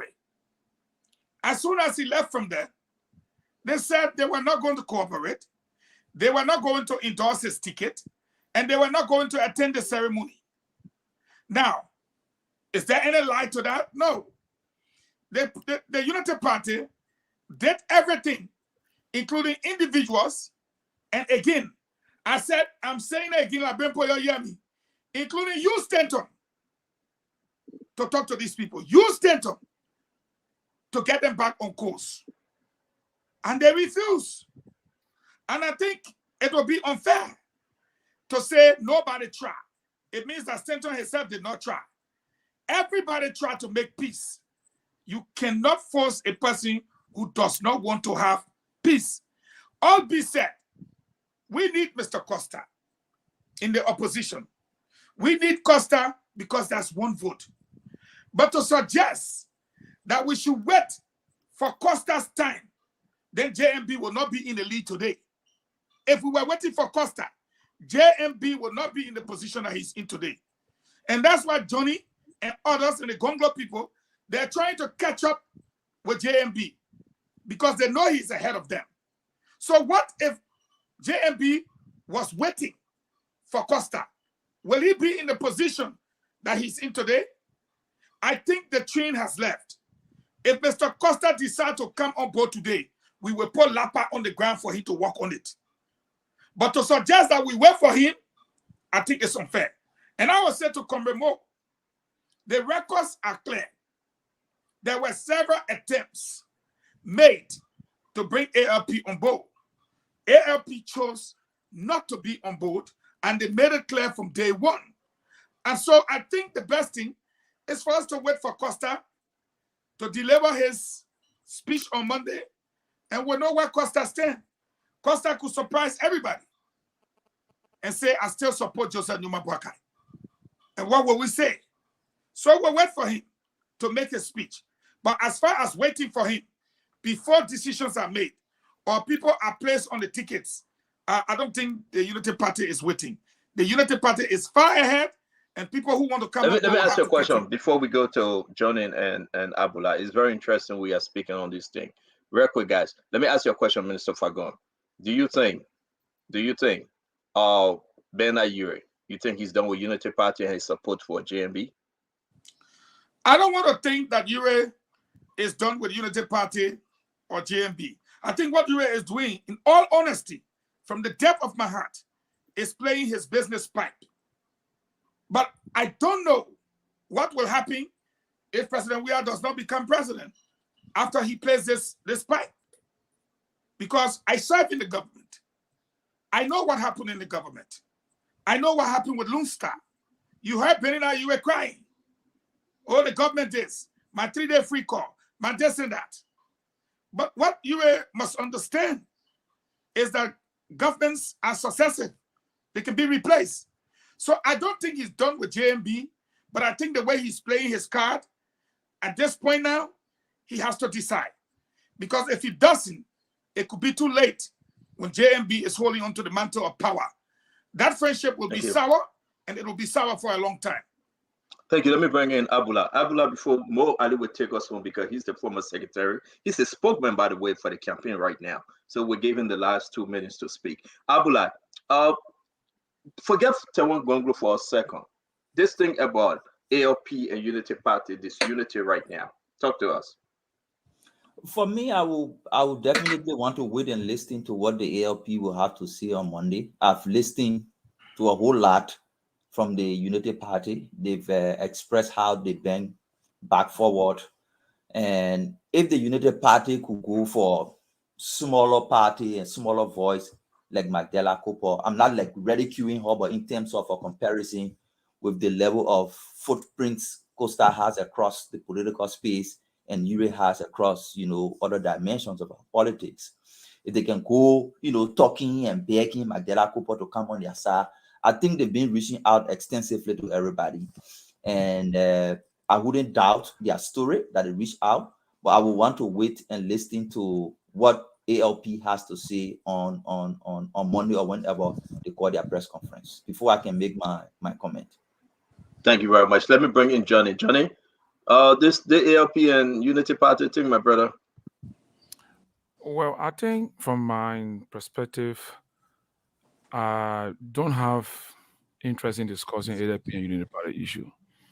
I mean, since they started coming together in my personal observation, I knew we were going to end here. But what I want to also say to Liberian people regarding our leadership problem in this country, I want to take this to Liberians who read the Bible and read the Quran. I'm thinking through life, taking through leadership. Where in the Holy Bible or the whole Holy Quran did God ordain anyone at the age 75 and above to be head of Israel? Where? Where and when did God Almighty in the history of Israel and the Holy Book of Quran, the Holy Book of the Holy Bible, where did God ordain any Israeli or anyone at the age of 75 and above to be the king of Israel? If that question is answered, then we can begin to discuss the details. Thank you. Can I answer a question? Why a question again? Can you ask a question again? I'm sorry. Yeah, a question is, in the Quran or in the Bible, where did God ever ordain anyone to be king, whether Quran or Bible, over the age of 75? That was his question. And I would like to answer his question respectfully. Go ahead, Fai. Go answer his question. This is not Israel, sir. This is Liberia. And God may not have ordained somebody to be 75 according to your Bible or Quran, but you need to look at Joe Biden. How old is he? He's the president of the greatest country in the world. And we can go on and name some other presidents. Liberia is not Israel, and Liberia's president is in Israel right now. So again, they're two separate countries, and we will leave it at that. We are looking for our president, and our president's constitution of Liberia does not say that you must not be above 75. If that is what you guys are coming with, well, I'm sorry. Our constitution says a Liberian, and it does not mention age. So again, we're dealing with laws. Gonglo is a lawyer, and Gonglo will respect our constitution. We're not looking to spoil our law. Thank you very much. So Mo Ali, I don't know about the oldest king that was ordained by God. I know they had a younger king that was ordained by God. He was 7-year old. So I don't know who is the oldest king. I'm not going to rely on the Bible. For the Quran, I got no knowledge on the Quran. Well, actually, if you find it, please bring it back to us. Yeah. Mo Ali, I want to go back to this Costa. He's preparing to give this address to the nation. Do you still think that Costa could be a greater help to JMB? What's your thought on the Costa and the ALP? So let me say go ahead, Mo. Right? Go ahead, Mo. Go ahead. Every individual who has even a single vote will be of great help to the rescue mission. At least to talk about somebody who has following. We respect everyone. We quote the support of every single individual in Liberia, outside Liberia, who can have some degree of influence in making JMB to get votes. And Costa is one of such. Costa is a very close friend. And so I will not lie to you. We'll be very happy if Costa say, look, you know what? I'm back with my people and we're moving on. I actually have a seat reserved for Costa. I put his name on the Costa. But also, we are strategizing to win with or without some people. The strategy has to be there. We expect that people will drop along the way and people will come on board. We didn't have certain people's support. Today we have them. I used to force with Eugene Fagon. It didn't mean that I hate him, but when I forced with him was because he's a propagandist like myself. So who wouldn't be happy to have him on your side? Who would not be happy to have Costa on your side? Who would not be happy to have Fadiga on their side? The Amula Mame Mayor, we're still quoting him. We'll be happy to have him. Abdullah, get a seat. But Johnny, let me end up with this. I'm not sure when you go into campaign for whenever you'll be carrying the Bible or the Quran. That man, are you man, and be sure you say, My people are showing a power, they come out, who are 80-year-old God making or this and that. You will be. They got a lot of Johnny. I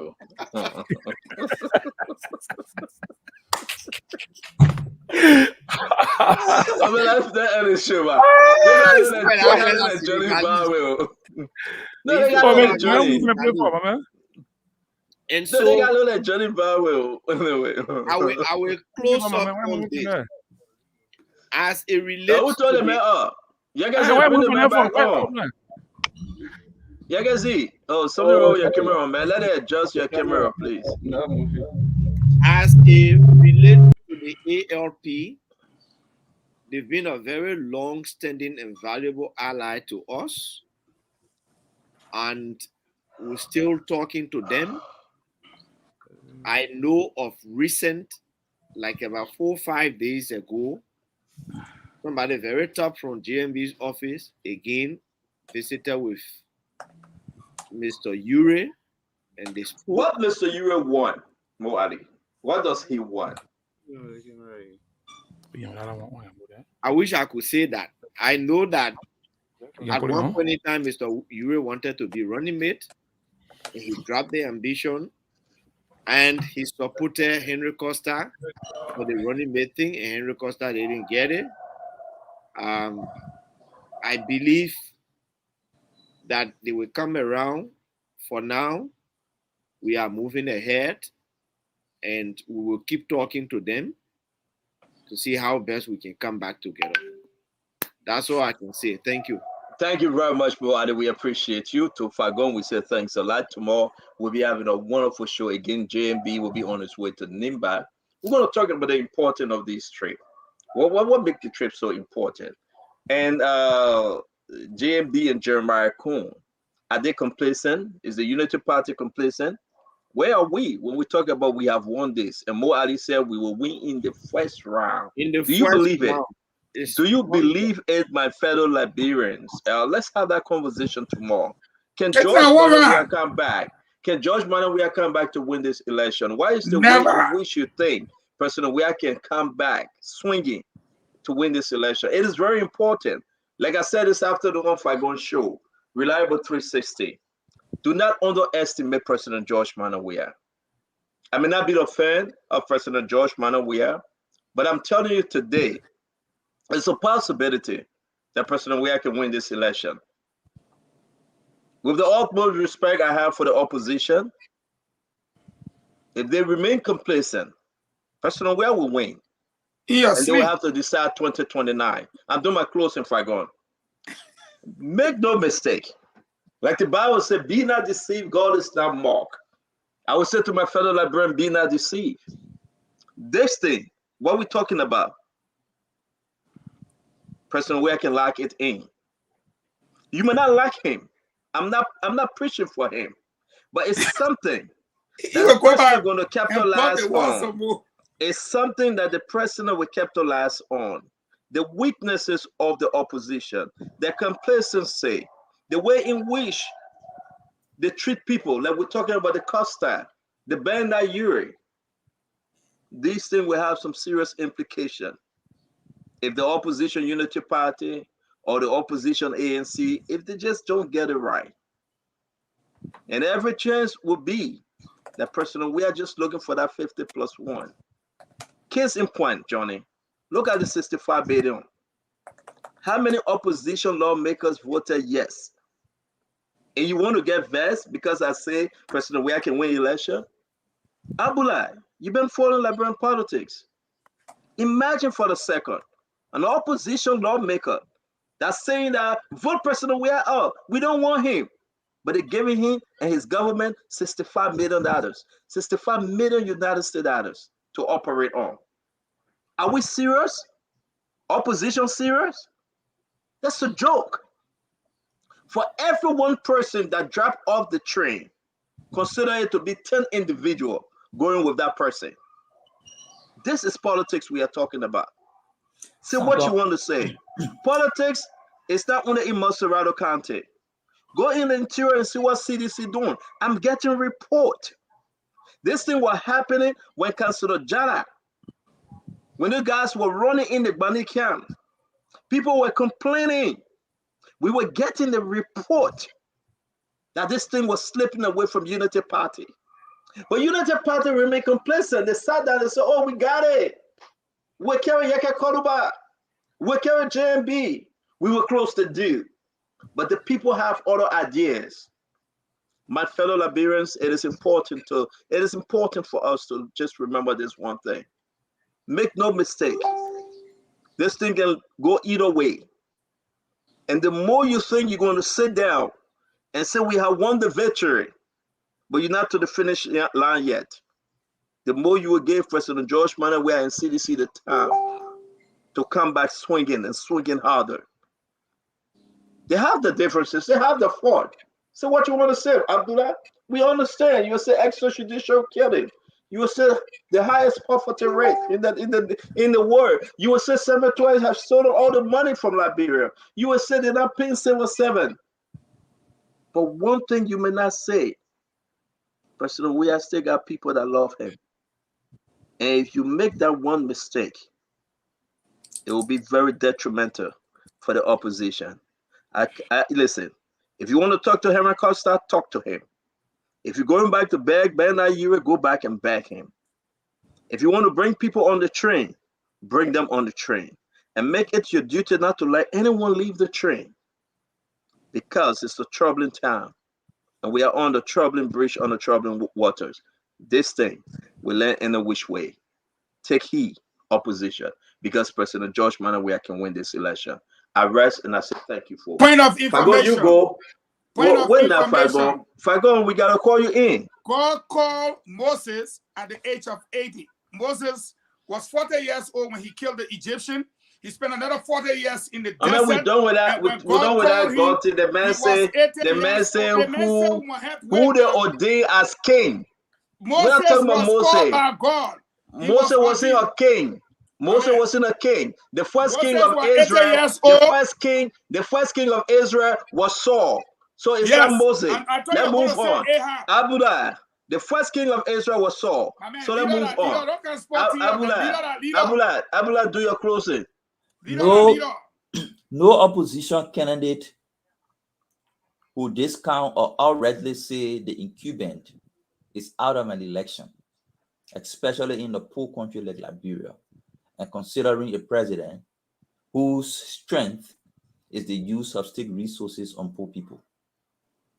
So nobody see George Weah as being out of the election. What we do see is that majority of Liberians are desperate for change. They want a genuine change. They want to bring end to their suffering. They're looking for solution. When you talk about lawmakers who claim to be opposition today and joining others to approve a loan that they did not even, a loan concession, a loan agreement that they did not even read, it tells you that there is a grand conspiracy of political actors and political elites that have been existing in our country against the interests of our people. Our people begin now to see these things, especially through platforms like Spoon. They begin to see that there is a conspiracy, there being an existing conspiracy against their interests by mainstream politicians and business people who connive when there is time for distribution, but make confusion when one person's interest is injured. So that's why we inserted Gonglo into the missing link for change and present him as an alternative that is genuine, an alternative that has demonstrated character and commitment over time. And our conversation as we go towards for the next remaining 90 days or less than 90 days is not so much, will not be directed so much about beating on Unity Party, will not be directed so much about beating on George Weah, because George Weah's record is existing. The people are living the failure of George Weah administration. What they're looking for now is a voice of reasoning, hope that they can trust. And it is that message we'll continue to send to them. and convince them that there is an opportunity in Gonglo's ticket. Thank you very much, Abula. We appreciate your time on the show. We will be going home by Johnny. Fagon, you close, right? No? Fagon? I'm close, so. Okay, let's go with Johnny, then you can take us home, Fagon. Okay. Johnny, go ahead. You are muted, Johnny. I think Yakezi got to unmute. Okay. Go ahead. I want to always appreciate the management of Spoon FM because over the last few days, and I've been on this show, I realized that we are making impact. And I mean, my inbox is getting filled. People giving me messages of how they can come to Linu, to join Linu, and they can contribute towards the success of Dr. Moniba and Madam Grace. Then today is your last day. If you say that, you're not coming back. All right. Because I free already, right? They pay the man. Yeah, they pay the man. They give the man money. Then the man saying that. Yeah, after that, you hear that? They give the man money. Then the man saying that. We say all the time. Let's hear that. No, give me a chance now. I beg you. You see, we don't have votes kept. We don't have our votes kept into a DEFCO bank. We are looking for the votes. Okay, can I only time penny? We are. That's what I'm telling you. So we are looking for our votes, and so we are looking for every opportunity to make our voice heard to the people of Liberia. This Liberian generation need to make its own leadership. There is a parable in Loma. I will not say it here, but I mean just say it in English. It says, the knife that you find and the knife that you make, which one do you appreciate? And for us in Loma, we believe what we make in the blacksmith shop ourselves. And as a child, I grew up with my blacksmith old man. I used to be blowing the fire, we making the iron. I always appreciated the cutlass and the knife that we made ourselves.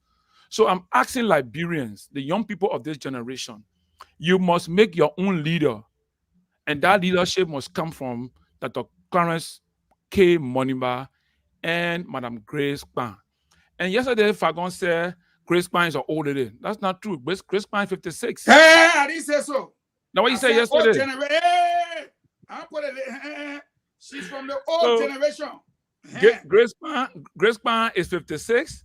Dr. Moniba is 44. They sum up to 100. Remind that number, that's a century. So this team is here to provide leadership for this generation. But remember, what am I carrying in mind? This generation must provide its own leadership. President. Come again? No, leave it. I didn't say anything. Go ahead. No, you stand on, man. You know, so stand on. Let's be frank, right? Every group has a generational leadership. Right now, the media landscape. Okay, why Clarence couldn't take someone within his age group? Take someone much younger. Why he decided to go for someone that older? Number one, to you, seriously. Number two, why Clarence went back to the Sadif camp with all this corruption things and decided to bring another individual to prove what? That the Sadif her last term was corrupt and he bringing the same corrupt group to the people of Liberia? Why couldn't he just bring himself differently? Why Grace Point? A lot of Liberian people are asking this question. Listen to what Dr. Ford just said. The woman ate the money. So, Stanton, the question you're asking will require some time, and you want to close soon. I don't want to start, you cut me off. So I would prefer if you could give me a time where maybe that tomorrow or so, I will have time to explain further and make clarity, that'll be good. But I don't want to talk and stop in shortness because my training is that I must make sure that my information is clear and to the point. So let me hold you. We can. Who's this guy on the picture? Who's this guy on this picture? That married Jama Johnny. Okay. That's what we're saying. Okay, so but Johnny, tell us about this picture. Who's this gentleman? Okay, so Stanton, you know, you were out yesterday, and today is the first day I ever received more than 100 calls. I don't know whether it was you and Eugene were on show this afternoon. I received calls from everywhere that was following this day your show. Johnny Stanton said, if I'm going to say this. So I mean, I couldn't work, my brother. Today I had to do some data entry. I couldn't do my data entry because I mean every time my phone ringing and my phone rings, then my internet goes off on my computer. But but you know, Fagon, you talk about fiction. I mean, fiction and facts. Yeah. think you should go back to do more research. That's why we're asking you Listen now, wait. Wait, give me a chance. I am Johnny KMDB. The photo you guys seeing behind President Taylor here is not me. But I served the SSS as a security officer. I'm proud of that. I served the Liberian government. I was in the SSS and going to the University of Liberia. I graduated from the University of Liberia with my bachelor's in sociology and demography. I went back to the university. I got master's in regional science at the University of Liberia. I went to Utrecht University. I did land governance for development. So, Fagon, you want to take it up with me on issues? To be an SS man, to serve President Taylor, or shall I bring going my President Taylor? You are not just an SS man, that's my point. Fagon lead it, man. Fagon wait, that man. You are not just an SS man. Johnny, Fagon wait, Johnny. Of the board of investigation. Johnny, Fagon wait, Johnny. Just help us understand. Fagon, hold on 1 minute. Wait to the main position here, Johnny, please. You know the person standing behind Charles Taylor? You know why, Stetson? Yes, sir. You know why I'm laughing? I know this person. You know, if I'm laughing because I know this person, and because Eugene has failed to even counter all my argument against his team. So he found a lesser argument to bring about Taylor business. And Taylor said this country as a president. So Fagon, hold on 1 minute. Yeah, Johnny, help us. Johnny, help us. You're talking too much. This person, you know this person, you say yes. What's the name of this person? Yes. What's the person name? No, I won't call him. Why? Because I want Eugene to prove his case, because Eugene is a blatant liar. Johnny and Debbie, that the person standing right there. You can see your color, your height, everything, your face. You see that? You know what I'm laughing for, Fagon? Fagon. People in this country know me very well more than you, Fagon. Fagon, this photo. Johnny, listen to me. The only problem is all your position you have in the man, SSS. You ran away from all. Fagon. You ran away from all. Fagon, listen. This photo will disgrace you. Were you not the chief of the board of investigation? Hey, my brother, Fagon. This photo that is showing here. Hey, my brother, give me a chance now. Were you not motorcade commander? Fagon, listen, stop making noise, Fagon. I'm surprised at you, Fagon. Advanced team commander of SOT 3. Boba, let go. Listen, Johnny, my own case. Johnny, this one will disgrace you, Fagon. It will prove who you are.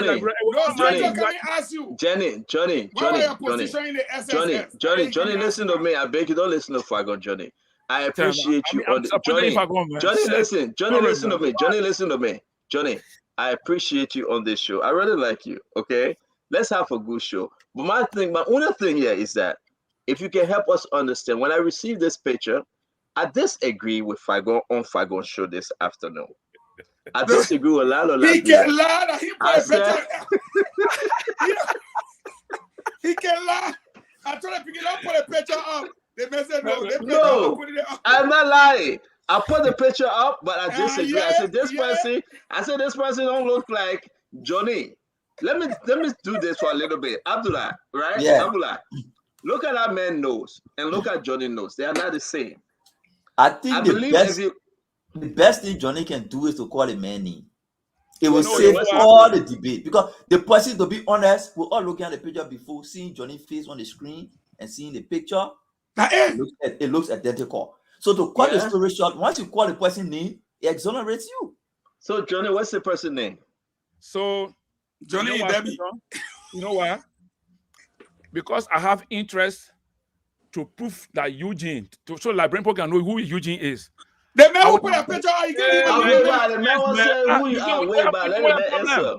Let him answer. Go ahead, Johnny. The man who put a picture on, you behind me hold it. Johnny, go ahead. Johnny, go ahead. Yes, sir. Johnny, go ahead. I will not. Stanton, I will not. Yes, sir.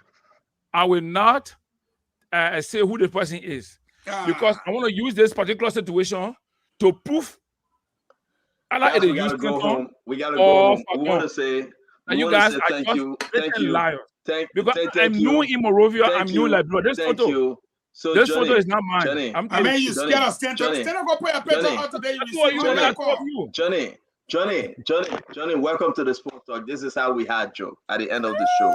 We want to say thank you, my man. Every one of us have a past, okay? We all got to move on and pray for Liberia to get better. for me sitting here, I do believe whether it's you or whether it's not you, I think that we have to move on. At least we got a security man on the team. Like Ambula said, I do believe that you served the country well under Charles Taylor. You protected Charles Taylor. You protected Charles Taylor. You protected Charles Taylor under your security details. You protected Charles Taylor. Whether that picture is you, whether that picture is you or not, Eugene was fired by George Manuel because he talked too much. What you doing in the background too now? But that's what I just tell you. That's all I know. Yeah. The man was fired by George Manuel because he talked too much. You want to know my background? But Abdullah, let me come to you, Abdullah. I'm an expert on making new president. Abdullah, let me ask you a question though. Why you sat there and Robert Sedina ate the money like that, Abdullah? How much did you eat? How much of the money did you eat? How much did you eat, Abdullah? So the did you tell Councilor Gonglo that you ate some of the NOCAL money and he accepted to send you on spoon? Gonglo would never send somebody on the show who he know or even investigated and saw anything around their character about eating money. He wouldn't do it. But you ate some money. Wait for me. The first thing is even people contributing to Gonglo's campaign. You want to know where you get your money from. So that the reason why we just you said you carry news. You say somebody get one picker. You say what that person get a picker from. If I can't know where they get a picker from, I don't want that picker. So he collected money from Cash App to run a campaign. So he wouldn't bring somebody on a show to represent him or to be. Okay, we agree to that one. So in a NOCAL, how much you inside? A 30 million loss. No 30 million loss. How much loss? So if you want to have an honest conversation, and no, that would be asking good. You are there. How much loss? That would be good. So no money loss. For NOCAL?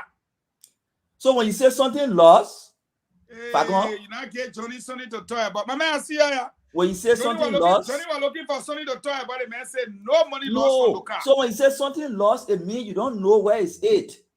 No, I asked how much money lost from NOCAL. He said nothing lost from NOCAL. That's what I'm saying. So when something lost, it means you don't know where it's at. You can find it. But if somebody stole something, you know that somebody stole it.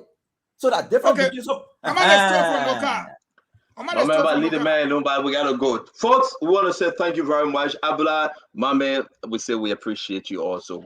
Johnny, again, we will not take that picture down till you tell who that person is. I think that person is you.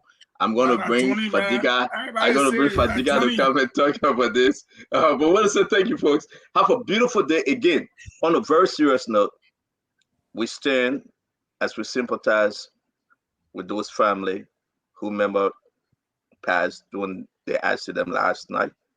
We want to say our personal thoughts are with them. Again, as we wait for the Liberia National Police comprehensive police report, we want to conscious everyone that just tell every one of you tonight, please don't run with your own story. Let's wait for the full story. Madam Titi Kana, the CEO of Spun Network, she's investigating. She's on top of the story. She's reaching out to family members, and we will give you updates every single day. May God strengthen those families. May God bless them. It's not about the car. No, I care less about that van. I'm totally concerned about those that were involved in the accident. Nobody should tell me about the van. No, it's not my interest. Those are material things. But we'll wait for the report. And once we get a report, we'll tell you exactly how it happened, what went wrong, and we'll give you all the full information. We say thank you very much for joining Spoon tonight. Till we meet again tomorrow. May God bless you. May God keep you. May God bless our country, Liberia. Have a wonderful, wonderful evening. Good night. You scared to show JMB picture in Bong? You scared. You were scared. But yeah, let go. Let the man alone. Let him do a test show for the day. You scared to show let the man do. But listen, mommy, let the man do a test show for the day. You might go big Costa. You sit down there and say for Costa, no problem. We know you. Who that? Campaign. Oh, the man that Costa chief spokesman that me telling you. You see America, man. Let end the show. No. Let the Costa show and running connect campaign tomorrow. and the man running campaign Then for they get Costa. Costa will do any money. The mistake. Let me tell you something, right? Abula, let me Now say we got this. Costa representative on the Abula, show. let me say this. The mistake Unity Party making in election season, you do not want to lose anyone. And you stay with me on this. You want to keep everyone because you want to win. So what they did to ALP, I think it was wrong. Not only about Costa, but what did they do? And I do believe Jeremiah Kuhn, Jose Yima Bwaka, should always find place to convince Mr. Uri that they can come back again under the umbrella. What did they do to as stubborn as Mr. Uri may be, how will you not give him a senatorial seat, a representative seat to run on his party? Mr. Uri will say, I'm not coming to that meeting. I don't want that meeting. Indeed. But imagine, and Liberians should hear this.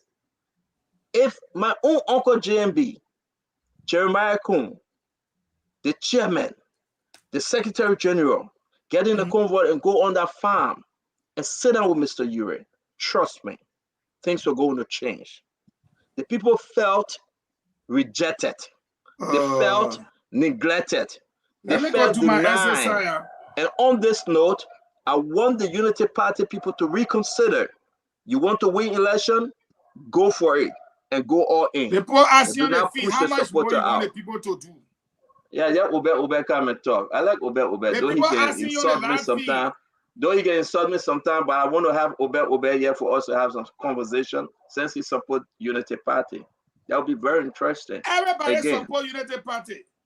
No, I don't support support the process when you are fair. I am fair with what I'm saying. They don't say you are fair.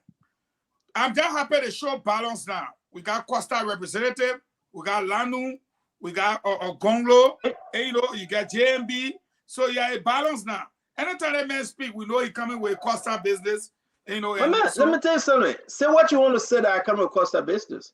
Costa is a friend of mine. Yeah, I can get back Costa with Costa. Enemy to enemy. You hear representative? I would tell Costa exactly what I feel like. But you know why? I think somewhere in this story, Costa did that which wasn't right. But at large, the Unity Party people and the camp JMB camp should bring Costa back in. Two rights don't make it wrong. Two rights don't make it wrong. So the old man went on the farm. Something big is coming from Israel. Huh? What? Something big is coming. Something big is coming from Israel. Man, let's go now. What big coming from Israel? Wait. My man got I can go. They may tell the can go. Oh yeah, but what big? But yeah. Something big is coming from Israel. What's that? We will compare the details. I will give you a hint after the show, and then we'll compare the details and talk about it on Monday or Tuesday. Yeah, of course. Let's talk about it. Thank you very much. I hope you can also. Okay, y'all have a good night, man. Let's go. Johnny want to go because Johnny hit the picture. Let's go, guys. Let's go.